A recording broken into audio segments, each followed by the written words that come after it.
A very special meeting tonight. It's the first time that our student comrades here are about to speak, addressing students in Britain. And there's the first example of a mobile phone. No, it's going off.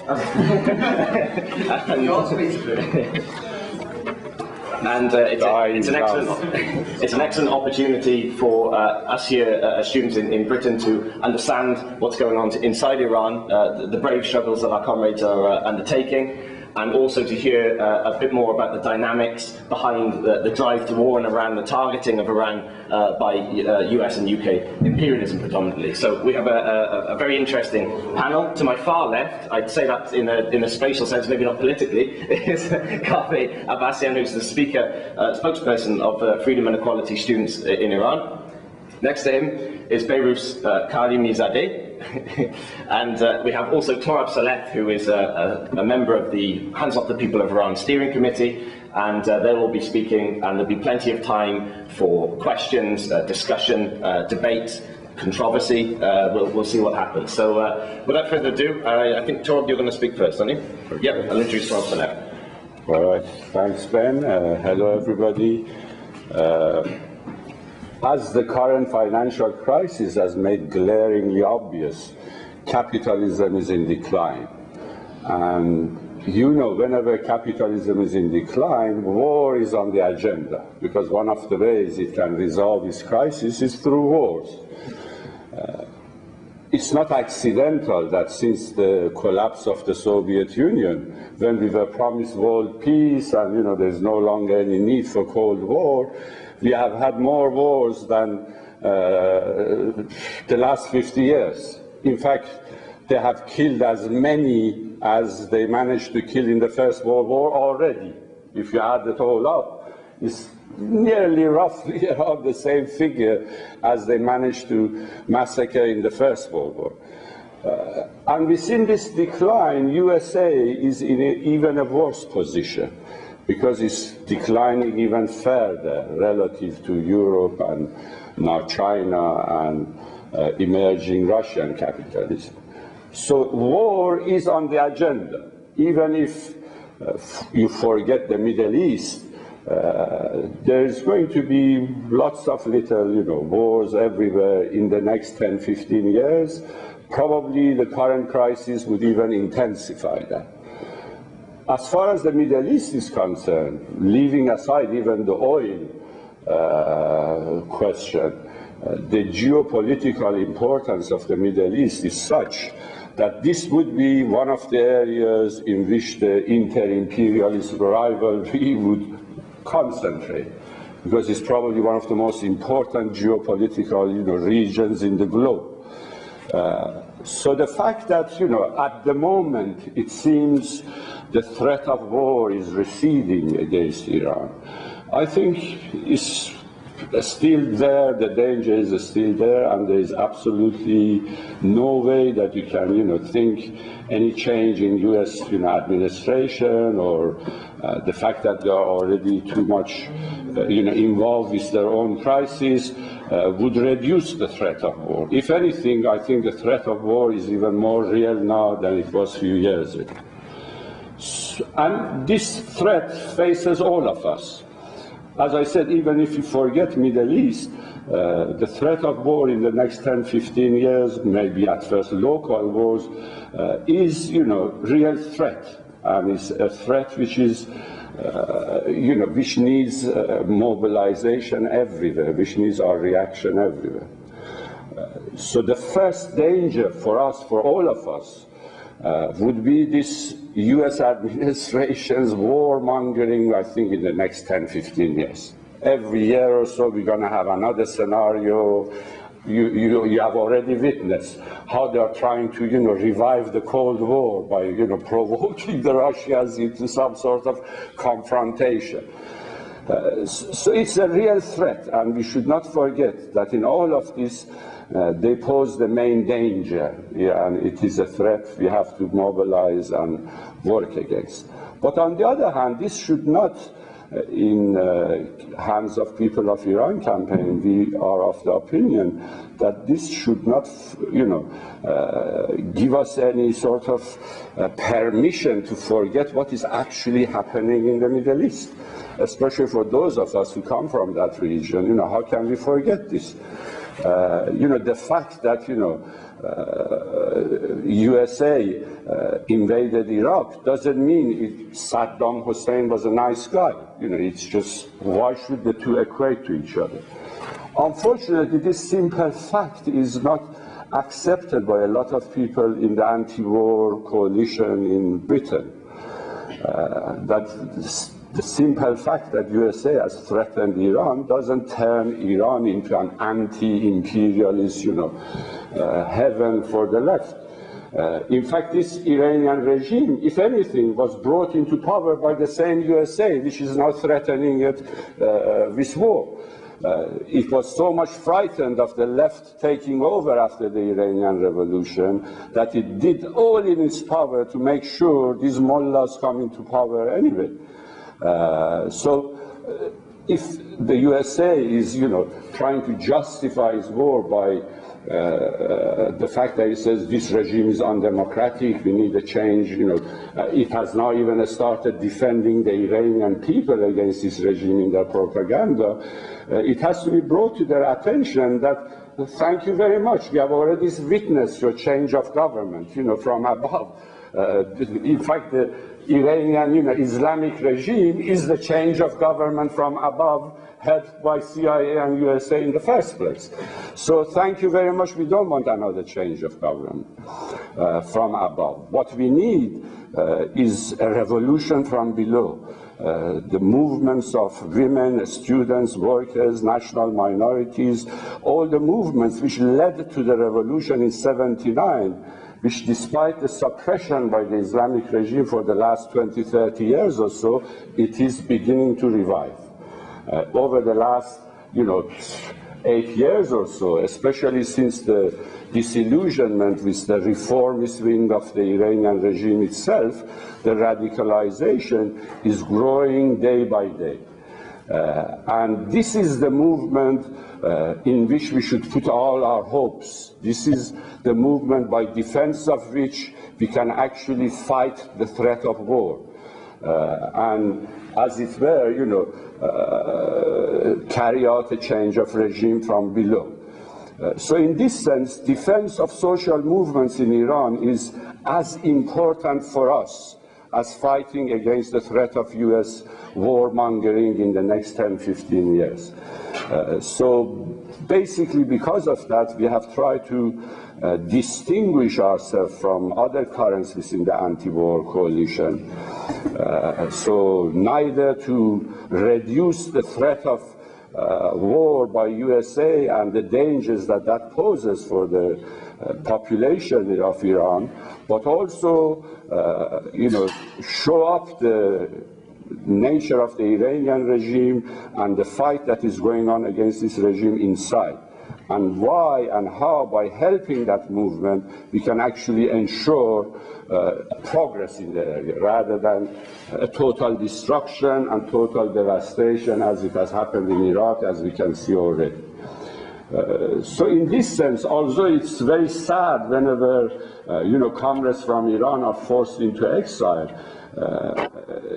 it gives us the opportunity to have, excellent opportunity for us here to have two excellent representatives from the Iranian student movement, both of whom have been very active and can give you a lot of information on any questions you have. So it is very opportune to have these comrades here who can explain one of these movements, the Iranian student movement.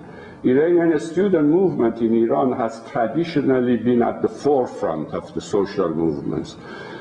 Given the weakness of sort of working class traditionally, because it's a relatively young working class, student politics in Iran has always been a very significant issue. In fact, the a slogan which popularized the Iranian Revolution in 1979, General Strike to Overthrow the Shah, was coined by the student movement.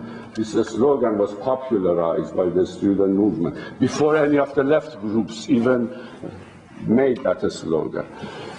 One of the student demonstrations 3 years before 1979 revolution had that slogan at its banner in front. So the student movement has played a major role in Iranian politics over the last 50, 60 years. And it's again exactly the same.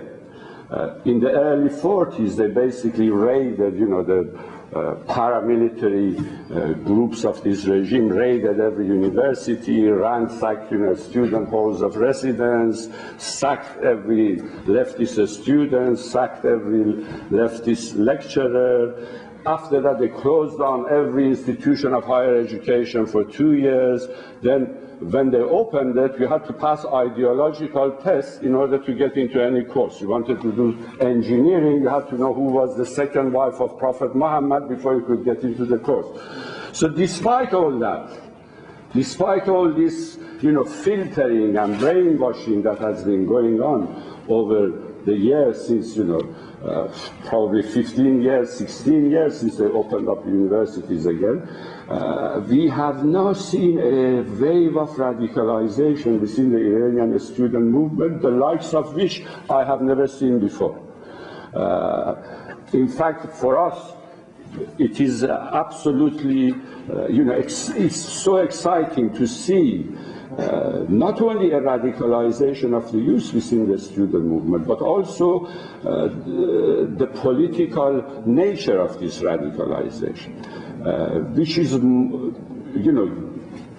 look at 30 years of theocratic rule, you have the most radical socialist student movement anywhere, anywhere today in the world, inside Iran. So it is for the future of the opposition to the Iranian regime, I think the student movement is very significant. And it's not accidental that the Iranian regime has turned against the student movement. Last year they arrested scores of student activists, and many of them have been tortured. You have one sitting next to me who has undergone many jail terms and torture under the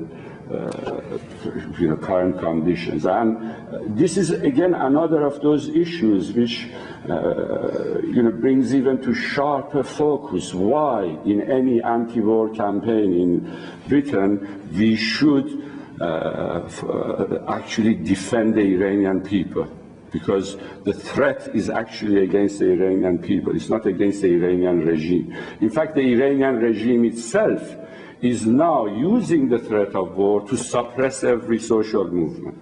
The current excuse by the Iranian regime, every oppositionist, women, students, workers are now arrested and charged for endangering national security.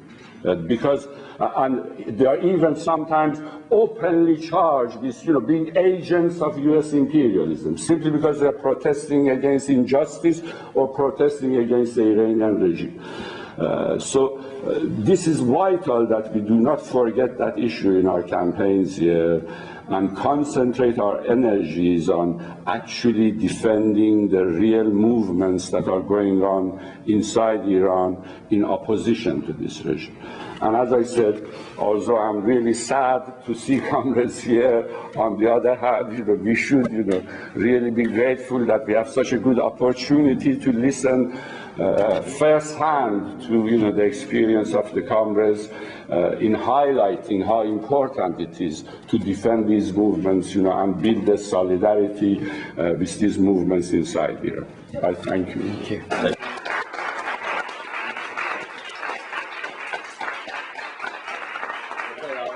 Speaker is Kaveh Abbasian. Hello, everybody. Thank you, Ben, and many thanks to Comrade Torab. First of all, I should say that I'm not that well in this language, in English, to make a speech in English. So I wrote my notes in my papers, and I think it's better for me to read it from the papers, yeah? Dear friends, dear comrades, thank you for your interest in the freedom and equality seeking students in Iran. Here I would like to thank all of the people and organizations who supported Iranian students' struggle for freedom and equality. As you may know, the freedom and equality seeking students is a group of radical Iranian university students. In 2006, our group began its opposition to Iran's dominant classes. Marxian analysis of contemporary society served to provide the guiding principles of our movement. The freedom and equality seeking students chose to forge a brave path forward despite the risks before them. Our original objectives included the following. 1. To form a nationwide network of politically active Iranian students. 2.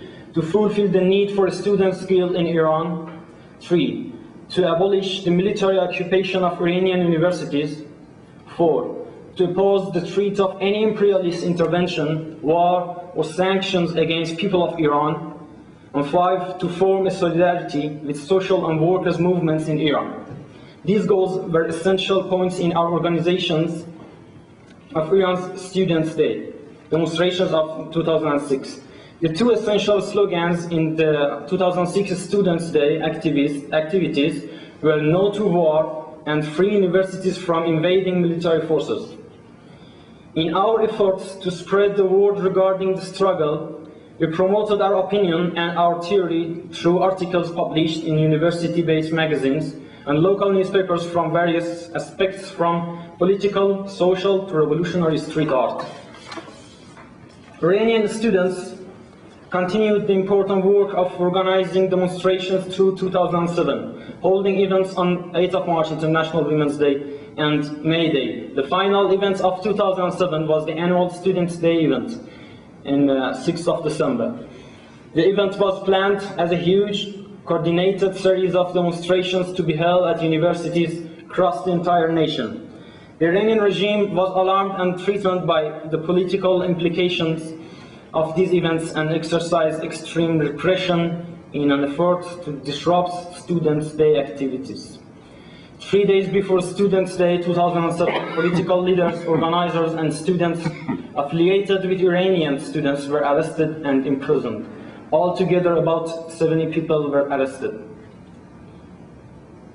The arrested students remained in custody for at least 50 days, enduring solitary confinement and torture.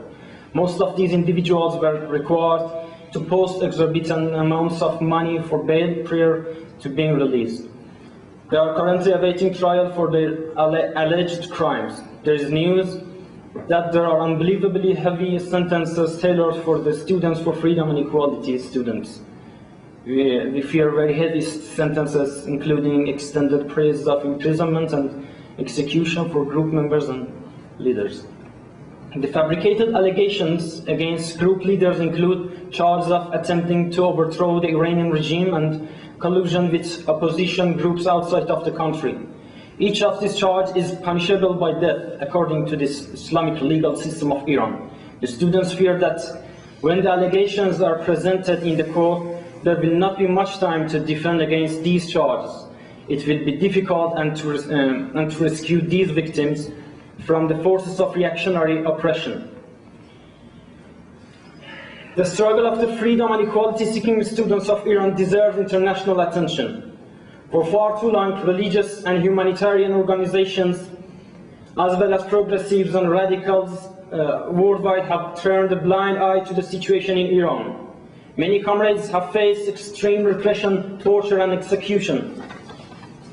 Following this new wave of suppression of the activists of the social movements, a number of activists left Iran illegally to save their lives and the lives of others related to them. Many of our comrades were forced to flee Iran to escape imprisonment and torture. Unfortunately, there is no end to their persecution. Our comrades have been arrested in different countries, in Greece, in Turkey, and even in the UK. They are in prison and have been charged for illegal entrance to the country. They face deportation to Iran.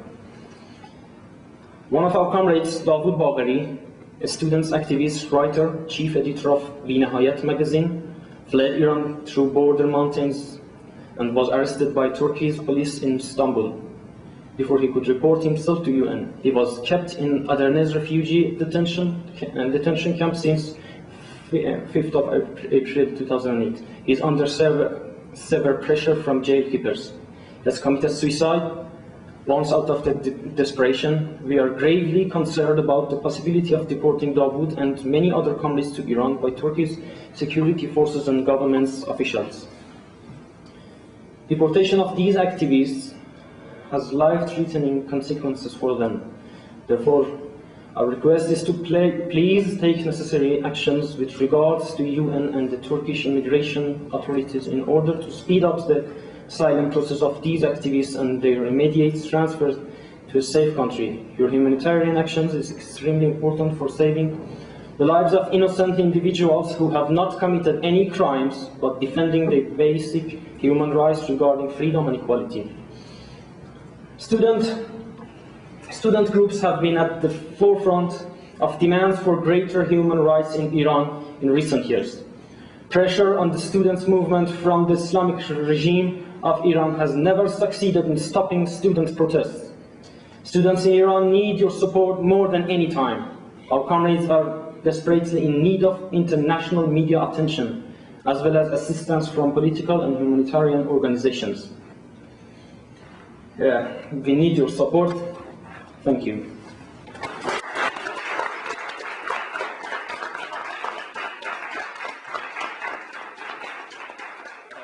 Kaveh, I can only echo those sentiments in terms of crying out for solidarity, for support, and building links, greater links with the Iranian students, Iranian workers, and the Iranian women's movement as well. And with that in mind, we're going to pass around a sort of sign sheet, attendance sheet, and basically looking to get as many people involved in our work in the universities here in London, putting on more meetings, demonstrations, and building more active solidarity with comrades in Iran. So, there's a conversation going on in Farsi, I don't understand. That's fine. The next speaker is Behrooz Karimizadeh. He's going to be translated by Torab, as far as I understand. Is that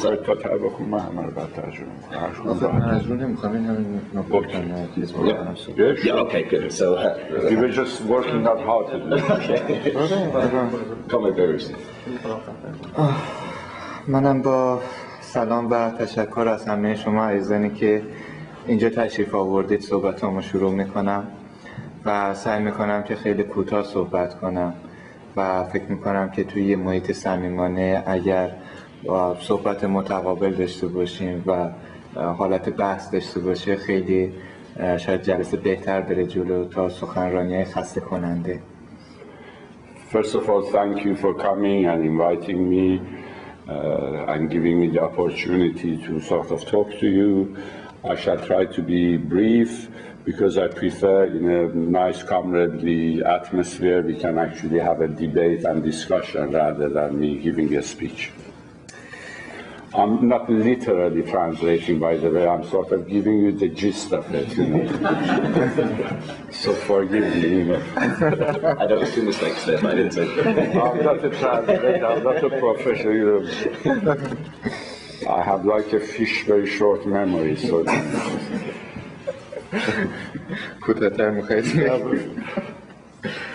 من صحبتمو با یه تشکر شروع میکنم و با دو تا درخواست به انتها میرسونم.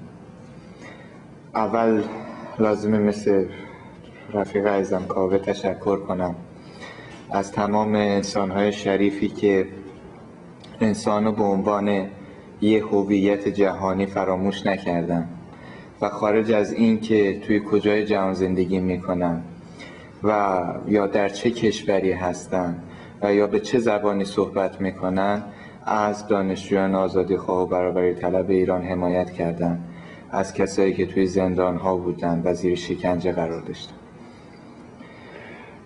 I want to take the opportunity to thank Kaveh for his talk and also to thank everybody for supporting the freedom and equality organization of Iranian students and their struggles against the Iranian regime. And it is good to see that people still haven't forgotten the value of human beings everywhere, despite their color, race, or countries they belong, and defend, movements for justice and equality.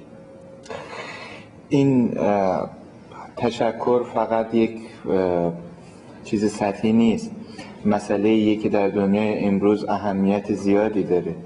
وقتی که به دنیای امروز و دور و برمون نگاه میکنیم، دوره‌ای که در اوج جهانی سازی و پیوند منافع و سرنوشت‌ها در سراسر دنیا با هم هستیم، میفهمیم که این حمایت‌ها چه ارزشی دارن و چه چیزی رو نشون میدن. When I thank you all for your support, this is not just trying to be polite or saying it. Given the current nature of the world we live in and the globalization that it has undergone, and the situation that in which every movement and every social community somehow or other linked to each other, the support of movements everywhere is become a duty and it's become a necessity actually now. وقتی از منافع و سرنوشت صحبت میکنیم، باید از منافع و سرنوشت‌های مختلفی صحبت بکنیم.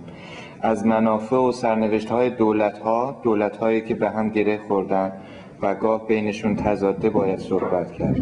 منافعی که توسط مؤسسات مالی و شرکت‌های چند ملیتی و گاهن توسط سرویس‌های امنیتی متروپول هدایت و کنترل میشه.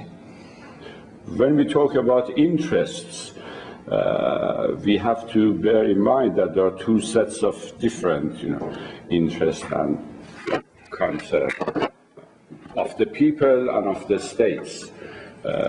The fact that given the multinational nature of capitalist growth in the last period, links these interests of states in such a way that conflicts, when it arises, is very different from the conflict between the states and the people.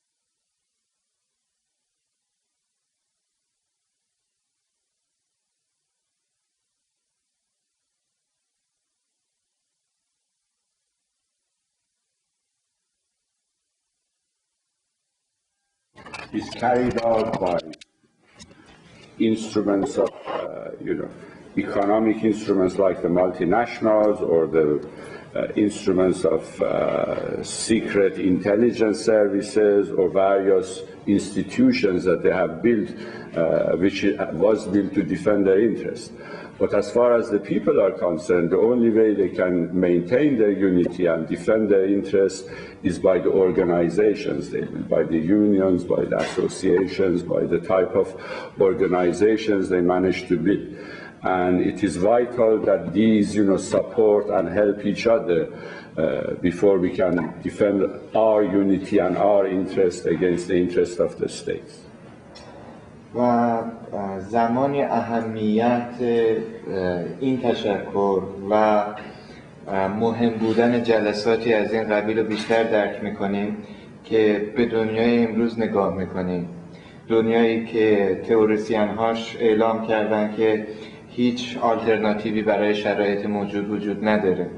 دنیایی که تاریخش به پایان رسیده و نیروهایی که معتقد بودن به آزادی و برابری انسان‌ها، نیروهای تغییرخواه مدت هاست که خیره و ناامیدانه به وضعیت موجود نگاه میکنن. And we are, in a situation in which it appears as if the unity of the states or the interest of the states is on the ascendancy, and the interest of the people and the needs of the people and the unity of the people and the forces that call for change are in a weaker position. This is the sort of current situation in which we live in. I think I got it right. و امروز وضعیتی که ما شاهد هستیم رکود اقتصادی بی سابقه در کشورهای سرمایه‌داری پیشرفته و گسترش جنگ‌ها به وجود اومدن و حضور دیکتاتوری‌های مختلف تو انواع کشورها از خاورمیانه گرفته تا کشورهای آفریقایی زنگ‌ها رو به صدا درآورده. زنگ خطر برای سرمایه‌داری و دولت‌ها و زنگ آماده باش و بیدار باش برای مردم و نیروهای تغییر طلب. And we see in the current situation a financial crisis and a stagnation of capitalism, increasing threat of war and actual wars everywhere in the world, and various dictatorial regimes in Africa, in Latin America, in Asia, which should for us be the danger sign that this is, threatening, the forces that want change and progress. And it is a call for us to get ready, to be ready to confront these new challenges. در چنین فضایی حمایت از این حرکت‌ها در سراسر جهان و اینجور پیوندهای خارج از زبان‌ها و ملیت‌ها داره اهمیت خیلی زیادی. ما در ایران با شرایط پیچیده‌ای روبرو هستیم. از طرفی در جامعه زندگی می‌کنیم که مشکلات خیلی زیادی داره و مردم برای خواسته‌های زیادی در حال مبارزه هستند. از جمله خواست برابری زنان و مردان از نظر حقوقی و از نظر اجتماعی، از جمله برای حق تشکل داشتن برای کارگران، برای دانشجویان و ما در چنین شرایطی داره وضعیت پیچیده‌ای هستیم. Given the current atmosphere, the necessity for solidarity between social movements of various race or color and countries is absolutely vital. In Iran, we are facing a very complex situation in which there is a number of, social movements demanding reform and raising issues, which has, caused a lot of, opposition and a lot of repression by the Iranian regime, including the women's movement for equal rights, the movement for independent organization, movement for democracy, movement for freedom, and all these movements require, to be taken as part of that general solidarity, international solidarity movement.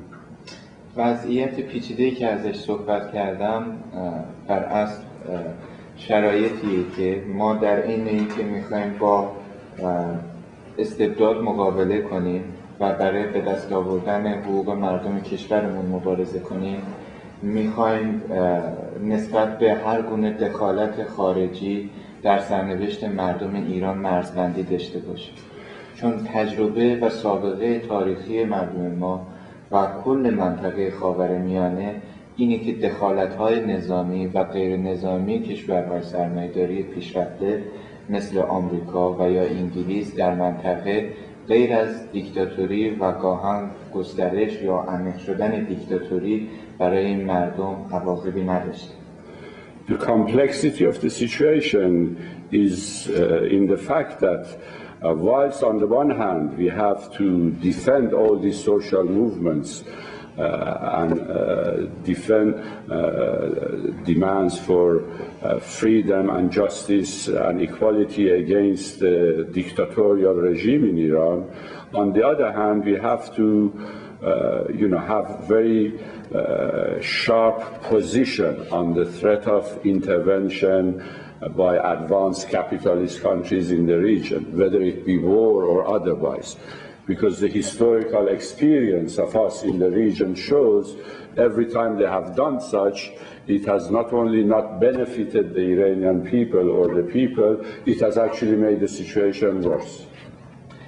و داشتن چنین موضعی در شرایطی که دانشجویان و کارگران دارای هیچ حق تشکلی نیستن، آزادی بیان کاملا تو ایران محدوده و نشریات محدودی هم که در دانشگاه ها بودن در بسته شدن، روند شکنجه و کشتار فعالین سیاسی و مخالفین حکومت دوباره در ایران شروع شده و هزینه‌ها و اقتصاد مملکت، درآمد این کشور به طرز وحشتناکی در حال صرف شدن برای هزینه‌های نظامیه و در چنین شرایطی این مرزبندی و این مبارزه رو پیگیری کردن خیلی کار سختی. Given the economic crisis in Iran and given the current situation in which the vast majority of the state budget is expended on military expenditure and the repression against the mass movement for justice, for social demands, for economic demands is being increasingly facing harsh repression. Students are being arrested, women are being arrested, workers are being arrested. Every social movement is suppressed. In the middle of all this, to have this sharp, demarcation, this threat of foreign intervention, is not that easy inside Iran. It's a complex, situation. و ما همیشه دو تا شعار کلیدی داشتیم، نه به استبداد و نه به دخالت خارجی و حق تعیین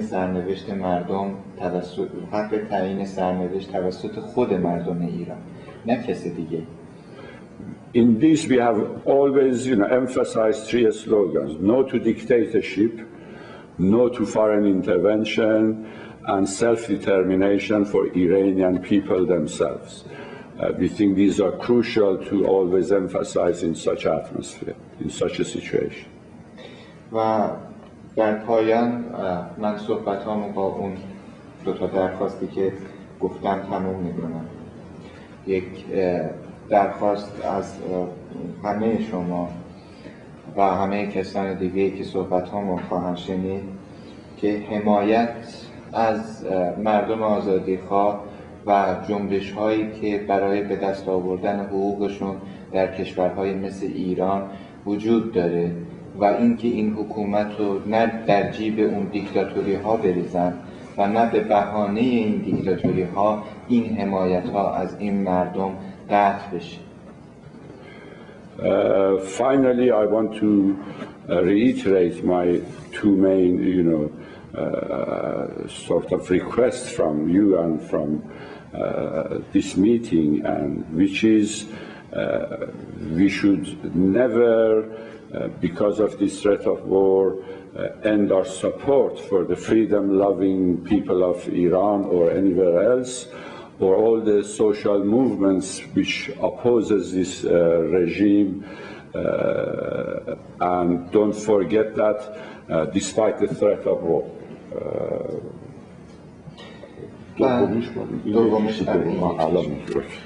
و دوم این که دنیایی که توش زندگی میکنیم هنوز پر از مشکله، هنوز پر از فقره، پر از جنگه، پر از شکنجه، پر از حکومت‌های دیکتاتوری و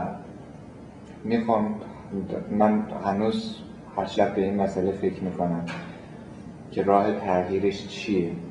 چرا تا حالا ما موفق نشدیم این شرایط رو عوض کنیم از انقلاب فرانسه تا حالا و میخوام که شما هم به این مسئله فکر کنید، شاید بتونیم با هم یک بار این دنیا رو عوض کنیم. And the second point is that the world we live in is still full of poverty, contradictions, wars, injustice, and every day, every night, I think about this. Why even since the French Revolution, we still haven't managed to resolve any of these problems in the world. And I invite you all together to actually think about this issue a lot more and find solutions to resolve this global problem.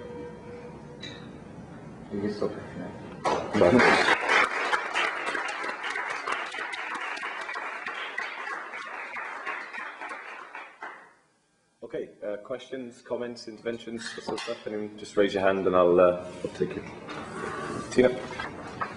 Yeah, my name is Tina Becker from the Hands of the People of Iran and Communist Party. And just quickly, starting with the point of information, which probably people in this room don't know, because listening to Kaveh and Behrooz, how can you disagree that we are against war, of course, but we're also in solidarity with the students and women and workers' movements in Iran, and they're who are involved in the struggle against their own regime as well as against the war.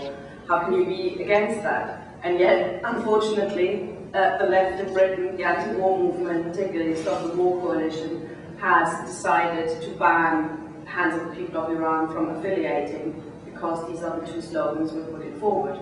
And apparently by saying we have to be in solidarity, in active solidarity with the students, that means we're giving ammunition to the Iranian regime. We're giving ammunition to have Iran bombed, because the students, apparently they want bombs to be free. And that's why it's so great to have these comrades here to show that is definitely not what they want. There are people in Iran who are fighting against the war and against their own regime, and these are the people who we are supporting. And we have been told they don't exist. There are no people in Iran who are fighting for democracy and against the war. It's either or, and they don't. So you don't exist. According to the Stop the War Coalition, which I think is a criminal position to have, actually. And we have been, last year we were not allowed to join. We will again try this year to have Hands of the People of Iran affiliate to the anti-war movement, because it's such an important issue. I agree with Behrooz. It looks like an attack might be off now for a little bit. They might be postponing it. But it wouldn't be the first time that they're solving an economic crisis by, going to war. It's very good for the to have an enemy. And Iran, Ahmadinejad is such a good enemy. You can't make him up. He's using it, of course, for his own benefit, internal to quell internal dissent, and he's playing up to his image as well that America is giving him. Now, my question really to the students is the question of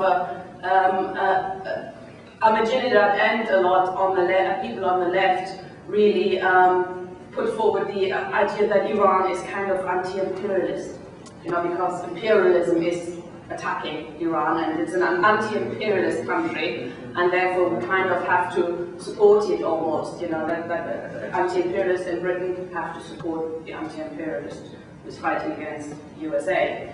But as I understand it, Iran is very on the forefront of introducing capitalism in Iran, and we kind of talked about that, the kind of measures that the Iranian government is taking to introduce capitalism, and cutting wages and adhering to the very strict conditions that the International Monetary Fund says. You have to have privatizations of public services, you have to save money as much as you can.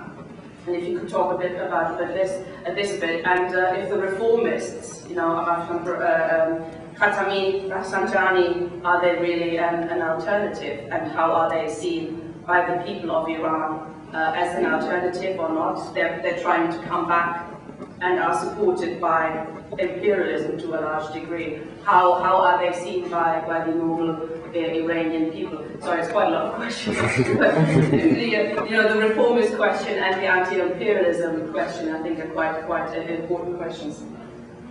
So anyone else to say anything at the moment? I'll let these comments come back if there's no one particularly wants to ask another question, or just then translate them in.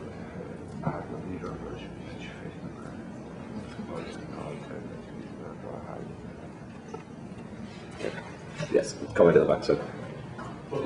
time, the Tehran newspaper sponsored by the Iranian regime had something named both our speakers, Behrooz Karimizadeh and Kaveh Abbasian, and mentioned that they are American and they are having their political activities. I just was interested to see what is their opinion about it, what they say, and whether they agree with that.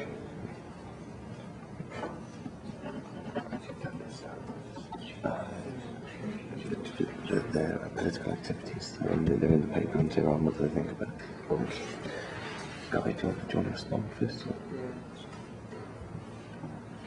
If there's anyone else to speak, then do raise your hand. Just a few problems with translation.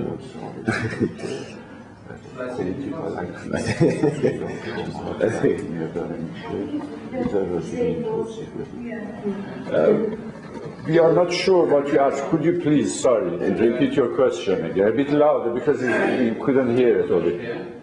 در روزنامه کیهان از شما بالاخره استفاده گفتیم که در بریتانیا در لندن هستن و سیاسی میکنن به اضافه توضیحات دیگه خواستن بودن که اولا خبر دارن و دوما چه فکر میکنن در موردش چرا استفاده نوشتن کیهان لندن یا کیهان ایران؟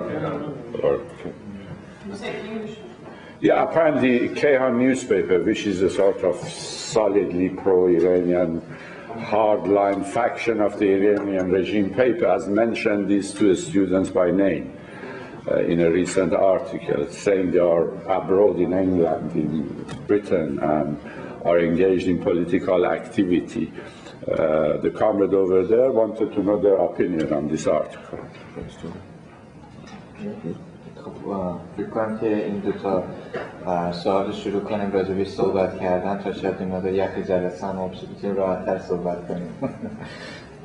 من فکر میکنم در رابطه با سوال اول که دوست عزیزمون پرسید، در واقع اول دیگه دوره این تئوری که دشمن من دوست منه تموم شده. ممکنه با یک پدیده واحد کسان مختلفی مخالف باشن با دلایل مختلف و این از نظر تاریخی و اجتماعی تو جاهای مختلف اتفاق افتاده ولی این اصلا به معنی دقیق کلمه حکومت ایران آنتی امپریالیسم نیست. حکومت ایران ضد آزادی، آنتی آزادیه. حکومت ایران توش آزادی بیان وجود نداره. حکومت ایران با اینکه آدم‌ها بتونن نوع پوشششون رو انتخاب کنن، اینکه کارگرها بتونن حق تشکل داشته باشن و خیلی چیزای دیگه مشکل داره و عملاً فکر کنم حدود 200 سالی از دنیا عقبه و این یک وجه از حکومت ایرانه و یک وجه دیگه اینه که عملاً استحقاق منافعی داره تو منطقه خاورمیانه و سعی میکنه خودش رو به عنوان یک قطب منطقه‌ای به اروپا و آمریکا تحمیل کنه برای اینکه رانت اقتصادی بیشتری بگیره که بتونه اقتصادشو بازسازی کنه و این اصلاً هیچ تضاد ساختاری با سرمایه‌داری یا با کشورهای مثل آمریکا و انگلیس نداره، بلکه تنها بحث سر اینه که حکومت ایران و آمریکا و انگلیس به عنوان قدرت منطقه‌ای به صورت واقعی در خاورمیانه به رسمیت بشناسن، همونطور که روسیه رو در شمال آسیا یا در اروپای شرقی میخوان به رسمیت مثلا روسیه معضلی که داره با آمریکا و اینکه میخواد رانت بیشتری، سهم بیشتری تو اقتصاد منطقه داشته باشه و بتونه از سرمایه جهانی بیشتر استفاده کنه. ولی نه آنتی امپریالیسمه نه چیزی دیگه. اون چیزی که هست به دازادگی ضد خیلی چیزای دیگه است، ضد چیزای انسانیه و از نظر ساختاری و از نظر زیرین‌تر لایه‌های زیرین‌تر اقتصادی هم که نگاه میکنید یک رقابت در منطقه خاورمیانه، یک جنگی بین اسلام سیاسی و آمریکا که یک جنبه‌هایش اون جنبه‌هایی که سیاسی و فرهنگی ضد انسانیه و ولی وقتی از اقتصادی زیرین نگاه میکنی یه جنگیه که جمهوری اسلامی میخواد خودش رو به عنوان یک قدرت منطقه‌ای به نظام جهانی اثبات کنه. Okay, on the question of whether or not the Iranian regime is anti-imperialist. First of all, the period has passed for this type of, ideas that the enemy of my enemy is my friend. The Iranian regime is anti-democracy, anti-human rights, anti-freedom of speech, anti-organized, independent organization, but not definitely anti-imperialist. What it's seeking in the region is recognition, in fact, by the imperialist powers being a rentier state, a rentier, class which is ruling over there. He wants a bigger share in the region. And political Islam, the role of political Islam, and the fights with, imperialism in the region are basically designed for that purpose, for recognition by the world capitalist system that this is a legitimate power in the region and it should be given its due share, as it were, of the spoils. In the same way that, the ex-Soviet Union, Russia, is now negotiating a similar type of recognition with the West. It does not, it has no contradiction in terms of its economic and social structures. It has absolutely no contradiction with imperialism or capitalism. و بخش دوم راجع به نقش هاشمی و خاتمی و یا موقعیت کسانی که در ایران معروف هستند به اصلاح طلبان. یک تحلیل است که تحلیل مفصلی راجع به خواستگاه اینها که شاید برای این جلسه جالب نباشه، اما به هر حال اتفاقی که واقعا افتاده اینه که مردم اطمینان خودشون رو به این نیروها از دست دادن داخل کشور نسبت به انگیزه اونها و اینکه واقعا چقدر راستگو هستند در رابطه با اینکه خواستار گسترش و خواستار باز شدن فضا هستن. مردم ایران به صورت جدی شک دارن نسبت به این مسئله و واقعیت قضیه اینه که خیلی مشکوک به اینا نگاه میکنن. On the question of the political support or popular support for the reformist wing of the Iranian government, represented by people like Khatami, the ex-president, and Rafsanjani, the president before Khatami, who are presenting themselves as reformists, without wanting to go into details of what they actually stand for, because that's outside the scope of this, short meeting. It has to be stated that people have definitely lost any illusion in any of these, currents. They do not believe that these people are actually there for reforming the state, even what they claim. So there is no evidence to show that, there is any new upsurge of support for such groups. If anything, people have become completely disillusioned with the reformist wing of the Iranian regime.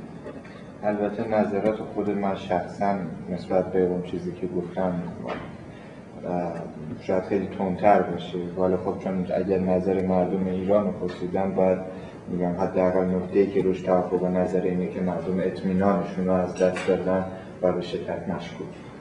Of course, I myself have a lot sharper, divisions to make with the reformist wing of the Iranian regime and a lot more to say.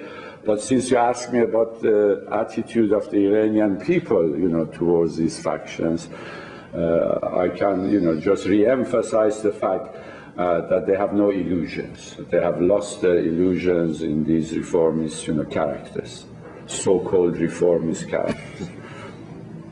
And about the second question, about that newspaper, Kayhan, I should say that this newspaper, Kayhan, is a radical fundamentalist newspaper that belongs to pro-government conservative groups. And it's not their first time that they're trying to do that they're writing about us and about our movement. With that kind of news, they're just trying to show, and they're just trying to prove that our movement, Students for Freedom and Equality, has been dead. But and they want to show it. They want to show our escaping as a sign for that, as a sign of death. But actually, I think our continuing our struggle for freedom and equality, me, Behrooz, in here, and our comrades in Iran, and continuing to our movement, Students for Freedom and Equality, can prove that they are just lying, and we are their problem, and they want to kill their problem, but they can't do this. We will win. Can I just add a little point here, just in case some of the comrades may not know this. The movement that the comrades represent, Equality and Freedom, is an openly organized student movement in Iran. It's not an underground organization. Whatever the comrade says here has repercussions for that movement inside, because there are comrades active, involved. And it is obvious why the Iranian regime is showing so much interest. They're trying to find, their own research and find evidence so that they can go and arrest 10 more people, inside. So I think this was why the comrades asked that question. So in case the comrades didn't know, this Equality and Freedom organization or campaign is an open, legal challenge to the Iranian regime. It's not an underground leftist, revolutionary organization. Whatever its political nature, it is open. It is totally open. No, I didn't mean you are not revolutionary or radical. I'm saying it's not an underground, political party. It's an open social movement.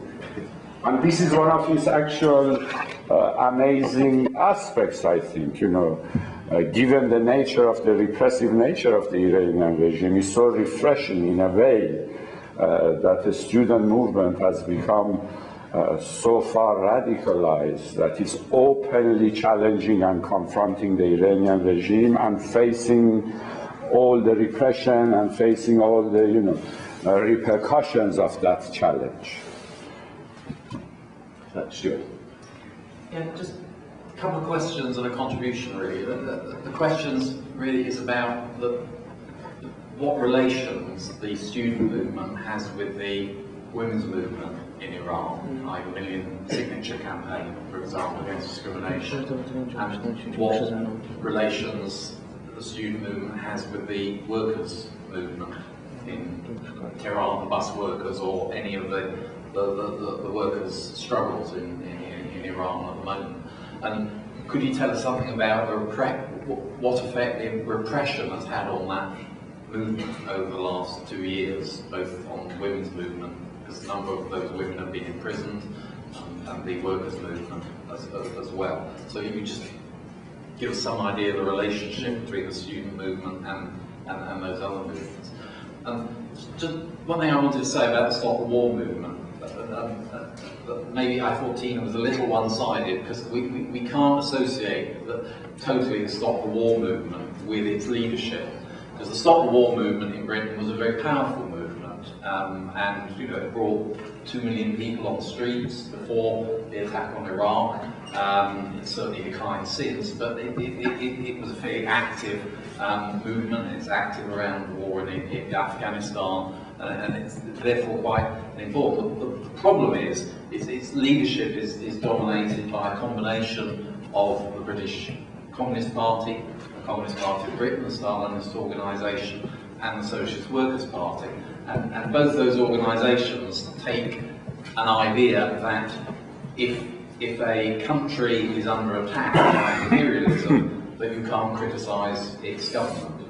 And many people take the same attitude to Cuba, which is under blockade by the United States, and therefore say you can't criticise its regime, and they say the same thing about Iran, and that was the struggle going on inside the Stop the War movement against that position. And I think I'm a member of the steering committee of Hands-Off People of Iran, and I'm in Permanent Revolution, and I think we have tried to say two things. One is we know Iran is under attack by imperialism, and we're fighting to stop the war against Iran via Israel or America itself. We're against the blockade because much of the problems of the economic crisis in Iran are caused by the American blockade of Iran since the overthrow of the Shah. And therefore we've been trying to argue in the Stop the War movement that in fact you can be critical of the Iranian regime and at the same time defend it against war and against the attacks of imperialism. So I mean that's the argument, and to be honest, you can find lots of people in the Stop the War movement who sympathise with that position of ours, but it's a problem of the leadership in the Stop the War movement that prevents that argument from being had out inside the actual organisation. Thanks, Stuart. Should I take another question? Or? Yeah. Nick. Yeah, hi. I was just keen to first say, first of all, I really thought it was interesting, the emphasis placed on drawing a sharp line, especially where we are at the moment, and we're seeing justifications for attacks on Iraq coming at us from all different areas, including among those who would consider part of the workers' movement, who are now coming out with a similar idea of either targeted strikes or mobilisation needs to be nuclear weaponry as a kind of civilising process. The Iranian Iran needs to go to reach the stage where it can be then protected by or under the general covenants of US imperialism. I mean, obviously, it's not hard to guess. I mean, just taking a wild guess, I imagine those kind of ideas don't actually have massive currency in Iran. I don't imagine there are many people in Iran saying, oh yeah, that's a great idea, let's have nuclear weaponry attack our major cities, including those that are densely populated by people. But obviously I think it's actually really good that comrades, including in the club, including in communist student, there's a brilliant quote there that basically the comrades are saying just that, this is impossible, this is a ridiculous idea, we need to draw a line sharply against that. To get more onto my point, I suppose, I think it's really interesting the language the comrades used and the role, the kind of the emphasis they placed on drawing precisely that line. And I was kind of interested to kind of learn obviously that's the key way that you can draw that distinction, that's the key way that you can distinguish yourself from those movements that will use the language of freedom and democracy to justify such an attack. So I mean, how is that kind of related, I would argue, or I'm interested in finding out, with other kind of political movements within a broader student milieu? How has that served to kind of draw that kind of line? Are there, obviously, I mean, I don't imagine that the students are kind of a homogenous block. There are obviously kind of elements that are backed by the government as a way in to reach those students. So yeah, if you could just touch upon that, and obviously it's interesting. I mean, I think the point that you raised is one that applies for us as well in the UK in regards to the need to draw a sharp line. We've seen it most recently on the Mehdi Kazami demo, where we had the UK government coming out and saying, "Oh yeah, this is brilliant. We can support Mehdi, and we're all against attacks on gay minorities. Of course, this is a government that is fairly closely linked to other governments that are actually jailing and hanging gay and lesbian women." So I think that's a lesson that we can extend to as a part of our worldwide approach to solidarity. More questions back?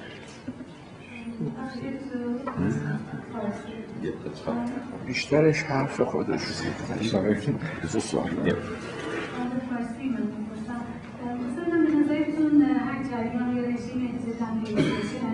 یا سوسیالیستیه یکی که مثلا جریانات اسلامی که از نظر سیاسی شعار میگن ضد بیستن بالاخره نظرشون ضد امپریالیستن از نظر سیاسی ضد حکومت اسلامی میخوان یا نه و اینکه رژیم خود رژیم ایران با شعار امپریالیسم اومد سر کار تو ایران و باش رسید کردن هم به هر کار دنبالش گفتن. اگه فکر کنید تمام این 30 سال شهادت رو از سیاست داخلی Shall I translate Kamer's question? What the Kamer was asking is, do you think anybody who is anti-imperialist is also progressive and revolutionary?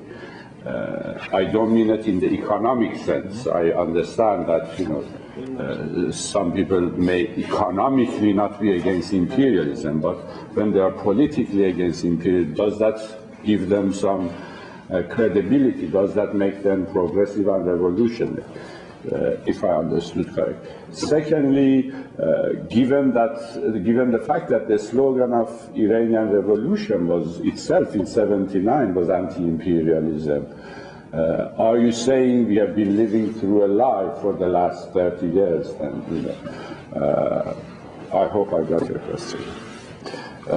سوالم اون رفیقمون کرد اونجا این بود که اینجا یه عده‌ای میگن که مثلا اینا که دموکراسی طلب و غیرن که ایران لازم داره یک جنگی رو از خارج برای اینکه مردم رو نجات بدیم و متمدنشون کنیم و این روزا خیلی از بخشایی از حتی جنبش کارگری هم میگین حتی این شعار و این تیپ بحث رو برداشته که مثلا یه نیوکلیار پرسایز نیوکلیار رو حتی attack on ایران میتونه get rid of the regime and free the people.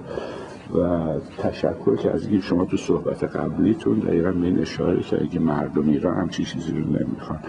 میخواست این رو یه ذره تو اینو باز کن. فهمیدی؟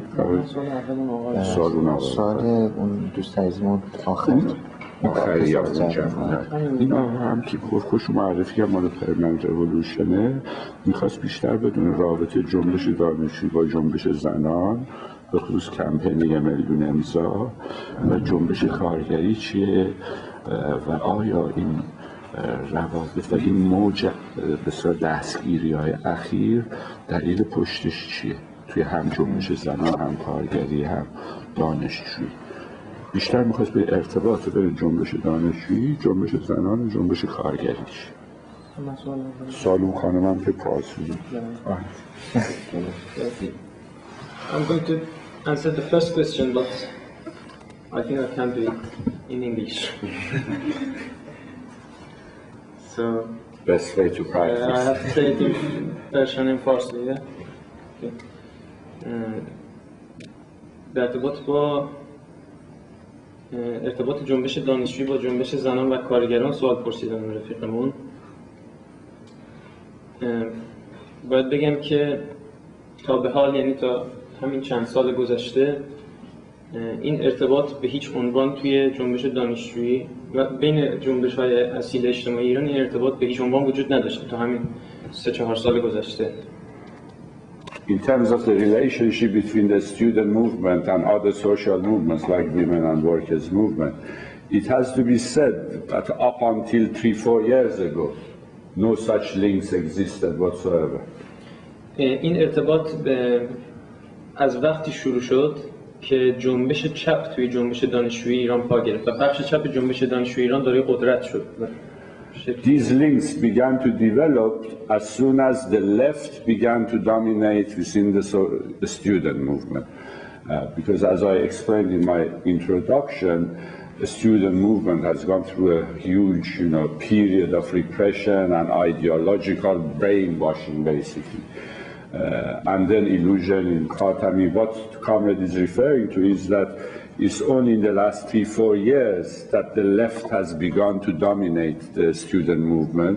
And as soon as that influence of the left began to grow, these links have begun to develop.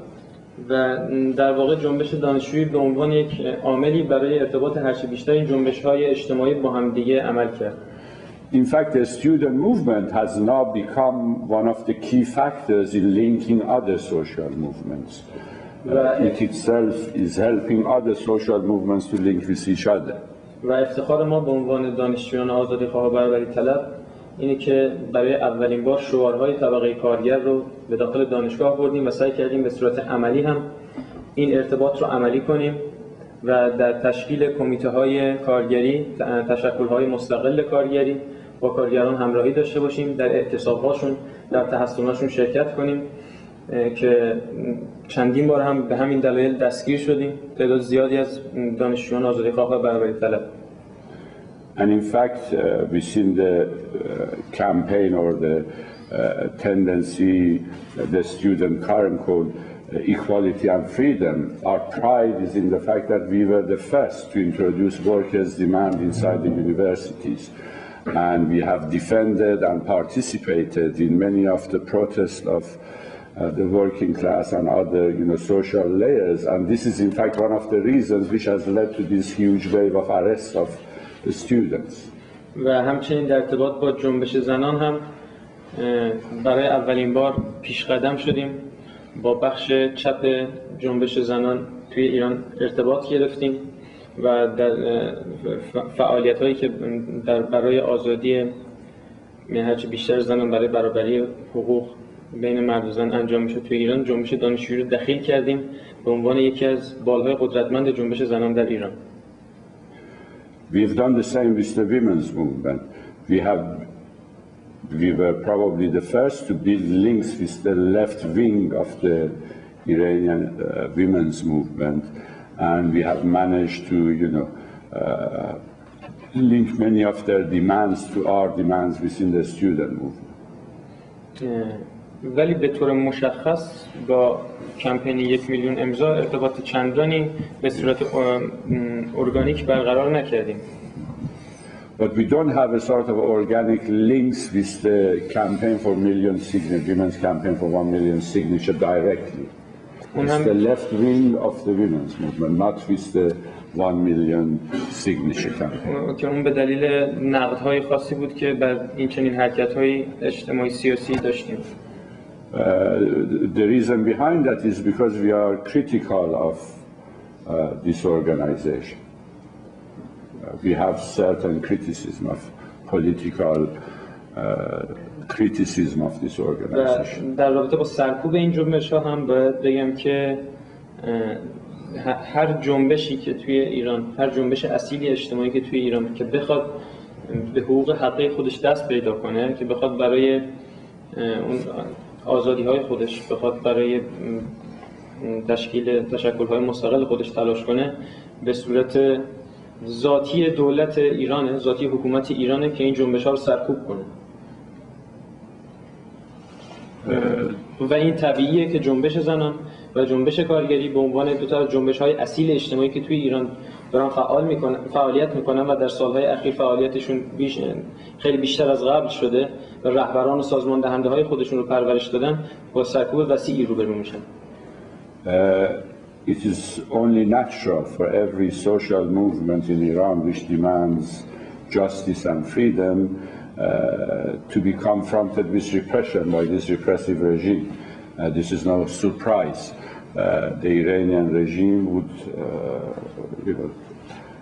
repress any social movement, including women's and workers' movement who have had demands for equality and independent organization. It's no surprise that the Iranian regime would, confront these movements with mass arrests. و این فقط دانشجویان نیستن که الان توی زندانن، بلکه فعالینی از جنبش زنان و جنبش کارگری نیست هستن که توی زندان هستن. It's not only student activists who are now in jail. A lot of women activists and workers activists are already in jail. در رابطه با پاسخ سوال این دوست عزیزمون، راستش اول باید یه معذرت خواهی بکنم، چون که نمیتونم اونطور که میخوام جواب بدم، به خاطر اینکه خیلی از دوستانم ایران هستن و ترجیح میدم وارد یک سری مباحث نشم. اما این سوال رو سعی میکنم به هر حال تا اونجا که ممکنه توضیح بدم. اونم این که من همونطور که تو پاسخ اولیه هم گفتم که ممکنه با یه پدیده واحد کسان زیادی مخالف باشن.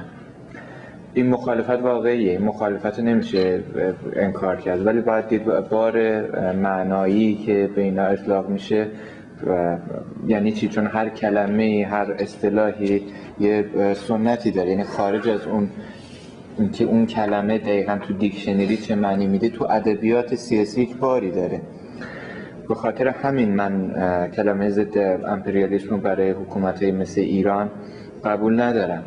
به یه معنی همین اواخر جنگ گرجستان و روسیه بود. خب گرجستان لابد ضد روسیه است به نوعی، ولی خب آیا این ضد امپریالیسم روسیه است؟ یا یه دوره بین آرژانتین و انگلستان یه جنگی بود سر جزایر فالکلند، آیا اون موقع بعد میگفتیم که چون اینا سر این جزایر جنگ دارن آرژانتین ضد امپریالیسمه؟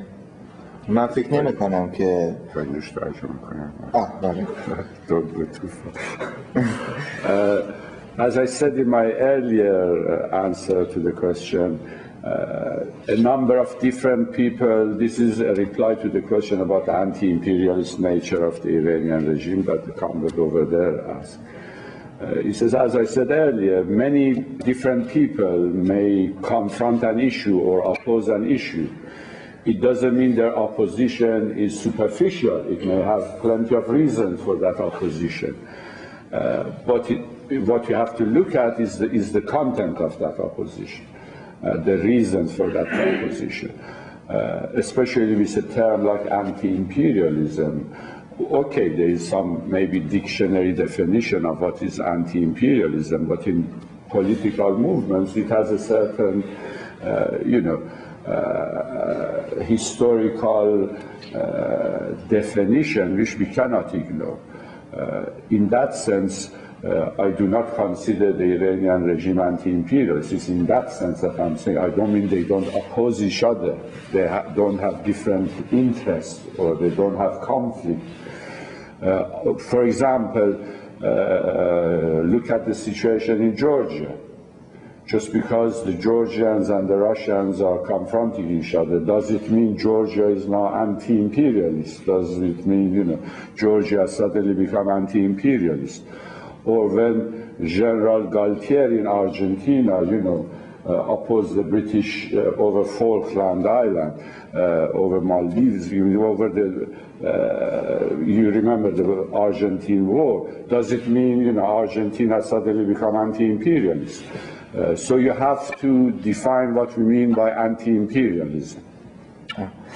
و الان حکومت ایران واقعا با آمریکا مشکل داره توی این منطقه، ولی نه لزوما با آلمان مشکلی داره، نه لزوما با انگلیس مشکلی داره، بلکه گفتم همینطور که بحثم تو قسمت اول بهش اشاره کردم، به نظر من جنگ اصلی، بحث اصلی که هست سر اینه که جمهوری اسلامی میخواد خودشو به عنوان یک قدرت منطقه‌ای و واقعا موجود به اروپا و آمریکا تحمیل کنه و بگی که من یک قدرت موجود هستم توی این منطقه و اگر کسی میخواد توی این منطقه کار اقتصادی بکنه، روابط سیاسی داشته باشه، باید منو به عنوان یک قطب بپذیره، به عنوان یک قدرت منطقه‌ای. و آمریکا و اسرائیل هم مشخصا اینو نمیپذیرن و میخوان که یک حکومت کاملا دست نشانده توی ایران سر کار بیارن و به هر حال بین این دو تا درگیری هست. این درگیری واقعیه ولی به معنی نه ضد امپریالیسم نه چیزی. من خارج از حتی این به هر حال حکومت، من یه دوره که توی زندان بودم ما را مشهور کرده بودن با یکی از این اعضای القاعده برای اینکه به من فشار بیارن، چون میدونستن عقاید من چجوریه. یکی از این اعضای القاعده رو گذاشته بودن با ما که این توی افغانستان با آمریکایی جنگیده بود، یعنی اصلا تو اون چیز بود، ولی دیدگاهش این بود که این نیروهای نظامی و این سرمایه‌داری آمریکایی باید از مناطق اسلامی خارج بشن، این پول و غیر مستقیم بیان و مالیات اسلامی بدن، هیچ ایرادی نداره. دیدگاه اینا در این حده، نه هیچ خصلت دیگه ای داره. ولی میشه چیزهای دیگه چیز کرد. اون چیزی که اونها مخالفشن، اون مخالفت با مدرنیسم، مخالفت با دستاوردهای روشنگری هست، خیلی چیزهای دیگه هستش که میشه آورد و ردیف کرد. یعنی فقط یک اون خصلتی که شاید شما اشاره میخواد بکنید اینکه این مسئله فقط یک رقابت سیاسی نیست، جنبه اجتماعی و عمیق‌تری هم داره از نظر فرهنگی که اونو من قبول دارم، ولی باز جمهوری اسلامی جزء کاتگوری ضد امپریالیسم نیست.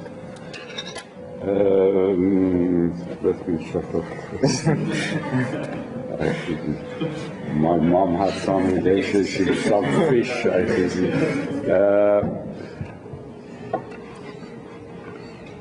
Iranian regime, as I said in my earlier reply, has a real conflict with US imperialism, in the sense that the Iranian regime is saying, I'm a regional power, you have to recognize me. Any political or economic, dealing and wheeling you want to do in the region, I'm one of those to come and consult and recognize.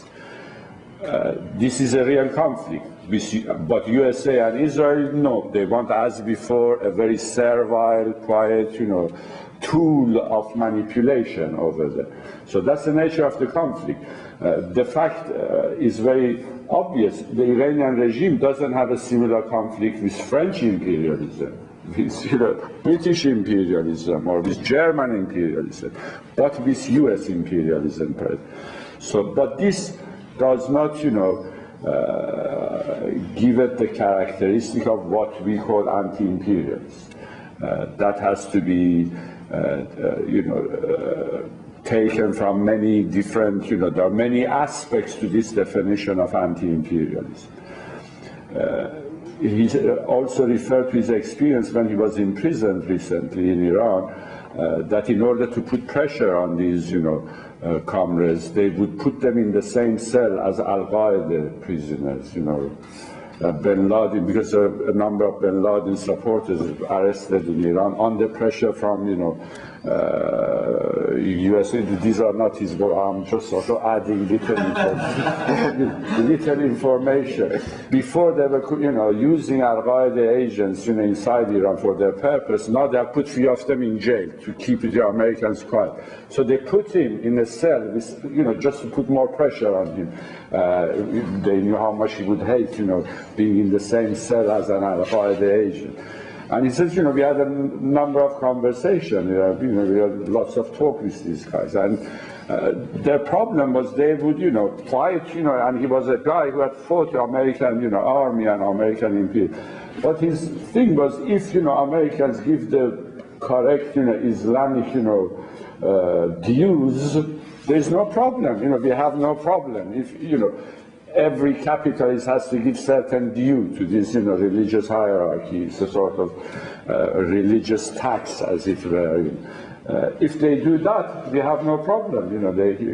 So the content of their opposition to USA is, totally reactionary. Is based on, reactionary ideas and ideologies, of many years ago. Thank you. Question from Joe.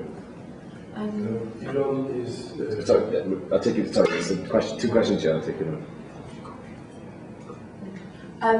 We've talked a lot about the two oppositions that you face of inside and outside, internal and external. If the threat of external invasion and intervention from the US and from whoever else in the Western capitalist world was effectively removed, how do you think the Iranian people would react? Would they focus more on internal revolutionizing of their bureaucracy and the state power, or so does it provide a focus away from it, or is that just sort of something that's not going to change? Did you ask me or that? فهمیدی سوالشون؟ میگه اگه این خطر جنگ، این تهدید برداشته بشه، اثرش روی جنبش‌های مردمی چیه؟ آیا مردم بیشتر جنبش علیه رژیم رو تقویت میکنن یا نه؟ اثر این چی خواهد بود اگه خطر جنگ برداشته بشه؟ سوال بعدی رو The next question. What's next question? Okay. I want to sort of say something on my own behalf, but also ask a question of the comrades there. I think we've had a very interesting discussion this evening, and it's been very illuminating for me. Just recently, discussions were focusing a bit on the content and meaning of anti-imperialism, and for me, I think that's a very important discussion for us to have. And I think the comrades are beginning to put their finger on the nub of the issue, which is that that there will be conflicts between states, and that especially in the current period where the United States is going to feel that its hegemony is under threat, precisely because its hegemony in part is predicated on the dollar being strong and being the currency in which goods are exchanged. Now, given all the challenges that the dollar is facing now and that Wall Street is facing, that pillar of US strength in the world is going to be under threat, and there is a danger that the United States will lash out, will react in all kinds of ways to try and sustain its position in the world. We don't know what's going to happen in the coming months and years, and obviously that places Iran under additional threat. And there's going to be all kinds of conflicts as a result of that. And we see not only is Iran facing increased threats, but Russia is as well, and that's been mentioned by the comrades. So it's possible in one sense to say that these nations are in conflict with US imperialism, and that if we want to weaken US imperialism in the world, then we should support Russia and Iran. But I think you've made clear that that is a ridiculous position for us, for those of us who are on the side of the people and of the workers in Iran and Russia. To take that position, that is just not a position that we can adopt. But it is, and Stuart was pointing out that there's some of the leaders of the anti-war tend to take that position. So I think we have got to examine very closely what exactly is the content of real anti-imperialism, and to what extent, and for the last 100 years it's had lots of meanings, but I think that democratic content is the key issue, and democracy is the key issue. Both the issue of democracy in the world as a whole and the balance of power between nations, and the fact that we don't support one nation, the United States, or any other combination of nations dominating the global political structures. And we also raise democratic demands in Russia and Iran itself. So I think that's the kind of lever that we can use to adopt a principled and correct position that is in favour of workers and people internationally and domestically all around the world. Because don't forget that any regime, even if I've sort of been aware of struggles going on in Africa, and lots of regimes in Africa which were strongly supported by the West, as soon as those leaders like Moi in Kenya or Mobutu in Zaire were abandoned by the United States or the West, they sort of started spouting all kinds of anti-imperialist rhetoric and all that kind of thing to try and strengthen their position domestically. So the most unprincipled tyrant is quite capable of using anti-imperialism as a rhetorical tool to support their position. We have to be careful about that. That's all I wanted to say as far as my own thinking is concerned. But I just wonder if the comrades could just sometimes our understanding of what's going on in Iran is quite abstract. And I was wondering if we'd I'd be interested in getting slightly more of a flavour of what the situation is like on the ground. Perhaps if you could, I'd be quite interested, I'm not sure if there's time, but if there's time you could describe how you personally came to be on the left, and what was your personal political journey that brought you to the position that you're in now, and also in terms of the balance of forces in Iran. What kind of response do you get amongst other students to the demands that you raise, and also amongst the Iranians as a whole? Do you get the feeling how popular is the regime? How popular is the kind of opposition that you raise? So I'm sort of, if you could give some flavour of that, it would be quite interesting, I think. یه مقدار که اولش توضیح داد که صحبتشون براش خیلی جالب بود، این که بعد دولت‌ها ممکنه با هم وارد اختلاف و جنگ بشن، ولی الزاماً دلیلش این نیست که یکیشون ممکنه مثلا مترقی تر از اون یکی باشه یا غیره، به خصوص شرایطی که هژمونی مثل آمریکا در خطره که متکی به دلار قوی ممکنه که خیلی ماجرا بیشتر و بیشتر هم بشه. و شاید یه نکته که ما باید روش تأکید بذاریم مسئله دموکراسی در سطح بین‌المللی، چه دموکراسی به معنی رابطه بین دولت‌ها و اینکه چرا چند تا دولت باید غلبه کنن تو ساختارهای سیاسی جهانی و چه دموکراسی درون این کشور. این خب نظرش راجع به این مسئله انجام دادیم. دومیش سوال مستقیم شما بود که من این ریپورت ها چیزا راجع به ایران میکنیم هنوز برای ما خیلی تجریدیه، نمیدونم دقیق اونجا چه خبره. برای من خیلی جالب تره که مثلا ای وقت بود که گفت شاید وقت نباشه، ای وقت بود جزئیات بیشتر از تجربه خودتون رو برام بگید. که آره چجوری چپ شدین، مبارزه چیه، این چپی بودن در دانشگاه چه معنی داره، تا چه اندازه چپی ها تو دانشگاه بسیار رهبری رو در دست دارن، اثر این رو سایر دانشجوها چیه. بسیار آره این تو به وقت نداشتیم ندید میگه آره چیز کلی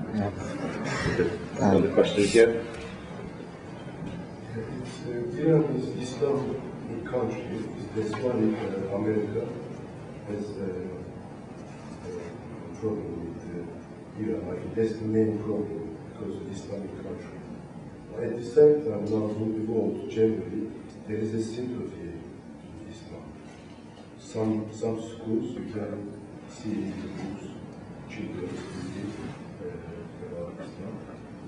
And England last 2 weeks ago there was Sharia system they tried to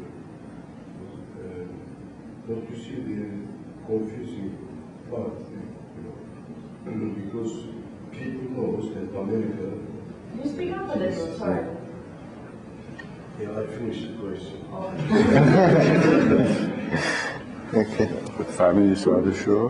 بگید دقیق بلد که اوکی مثلا جنگ به ایران و فلان اینا و این باعث شده که اسلام مثلا اسلام هم مطرح بشه. فرمی انگلیس مثلا اسلام خیلی مثلا با عنوان چیز ضد امپریالیسم پاپولار داره میشه دیگه. ها؟ نظرتون چیه مثلا راجع به این سیچویشن؟ من سوال اول باز دوبارشون ترجمه سوال Next question from دو تا سوال بود. Do you want to ask the question now or do you want Dave to Oh, did you Probably they won't have a lot more time. Probably we can take on a lot more. We've got 3 more speakers. 3 more speakers. Yeah, that's it. So let them answer these first. Okay, otherwise can I bring them in a minute? This can answer. Yeah. If there is 2-3 more, we can answer this batch. من البته پیش میکنم که ایشون صحبت کنم، چه فکر کنم ایشون دو سه ایرانی تا موندن. دو سه تا موندن. شما این بچه این سری رو جواب بدین، دو سه تا هنوز موندن که سوال داره. بعد زیاد میشه. اثر خطر جنبه. آره این سواله. آره. The first question. Again, اگر خطر جنگ در بررسی دولت‌های مثل دولت ایران یک خصلت‌های ویژه‌ای که این دولت‌ها دارن رو باید مد نظر قرار بدیم. یکی از خصلت‌های ویژه دولت جمهوری اسلامی ایران و حکومت جمهوری اسلامی ایران نیاز دائمیش به دشمنه. یه نیازی که از اول از همون لحظه‌ای که زاده شده، لحظه‌ای که بعد از انقلاب شکست خورده ایران روی کار اومده تا به حال این یکی از چیزهایی که بر اساسش مستقر شده تو ایران این اعلام این که ما توی شرایطی هستیم که شرایط اضطراری هستیم که تعداد زیادی دشمن داریم، تو شرایط جنگی هستیم و تولید دشمن برای خودش. One specific characteristic, this is in reply to your question.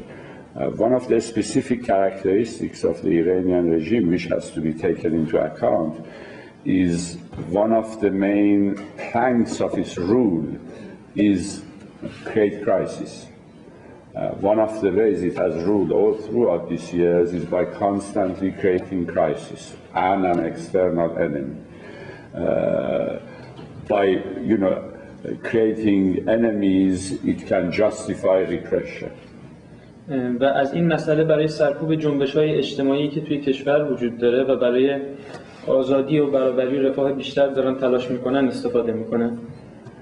And it uses this threat of enemies, these dangers from outside, as a justification for suppression of social movements and opposition to its own rule.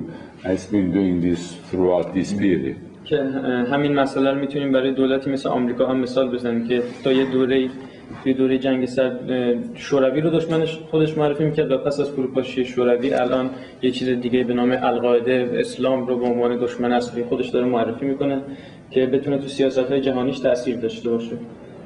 And in fact the same could be said about US government as it used, Soviet Union in the old days as a justification for all sorts of, measures, and now is, using Al-Qaeda or threat of Islam in the Middle East to do exactly the same. و این به نظر من خیلی آشکاره که اگر این خطر جنگ و این خطر دشمن چه توی ایران و چه توی کشوری مثل آمریکا با دولت آمریکا برداشته بشه، فرصت بی‌نظیری برای رشد هرچی بیشتر جنبش‌های اجتماعی.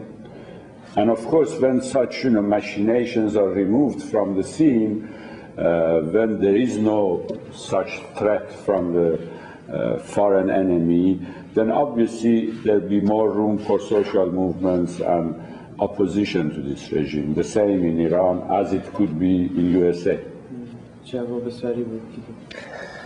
Short answer. و منم دو تا پاسخ کوتاه بدم در رابطه با سوال دوست عزیزمون. من دو تا جواب میتونم بدم، یه جواب خیلی بلند که همه اینا رو توضیح بدم و یه جواب کوتاه. و من اینجا میتونم جواب کوتاه رو بدم، اونم این که ایران یه جامعه کاملا پویاست و مثل هر جامعه دیگه دیدگاه‌های مختلفی داره، نظرات مختلفی داره و مسلماً اون چیزایی هم که امروز من صحبت کردم یک بخش از نظرات و یکی از جنبش‌هایی که در ایران حضور داره. اما یک چیز رو میتونم بگم و اونم این که در ایران داره رادیکالیسم و دیدگاه‌های تغییر طلب در حال رشد. Of course, Iranian society, this is in reply to Stuart's question or your question, right? We see in Iran, like any other country, it's a dynamic society. There are many different ideas and currents, already active in the political and social movement. And what I'm saying here represents only one such current, not necessarily every current, including all those currents opposing the Iranian regime. But nevertheless, what can be said, quite definitely and firmly, is that radical currents and currents seeking fundamental change are gaining the upper hand within the social movements. در آخر معذرت میخوام واسه اینکه جواب خیلی کوتاه شد. I apologize for such a short answer. و